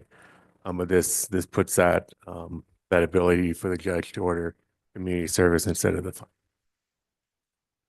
Very good. Let's turn to, do you want to read we're going to take public comment on both of them at the same time? City Attorney, is that? Mayor, I would request public comment on each of them separately. I'm not anticipating a lot. Okay. Yeah. So item A is the technical correction. Is there anybody either on Zoom or here in the chambers who wants to speak to the technical correction? Okay. Now we're going to read item B. Item 17B, consideration of bill number 2024-13, sponsored by Councilor Lindell and Councilor Faulkner, a bill amending Schedule A of the Uniform Traffic Ordinance to increase penalties for muffler noise violations, eliminate a distinction between the categories second offense and subsequent violations, recognizing community service as an alternative to all traffic violation penalties under the city's general penalty, and establish an effective date. And you have that in your slide deck. So is there any further you want to comment on that, or should we open it up to public comment? Mr. Mayor, that's all I Okay. In that case, anyone here who'd like to come speak to this, now is the time. Thank you for being patient. I apologize for having your item bumped for other issues, but please step forward and speak to the governing body.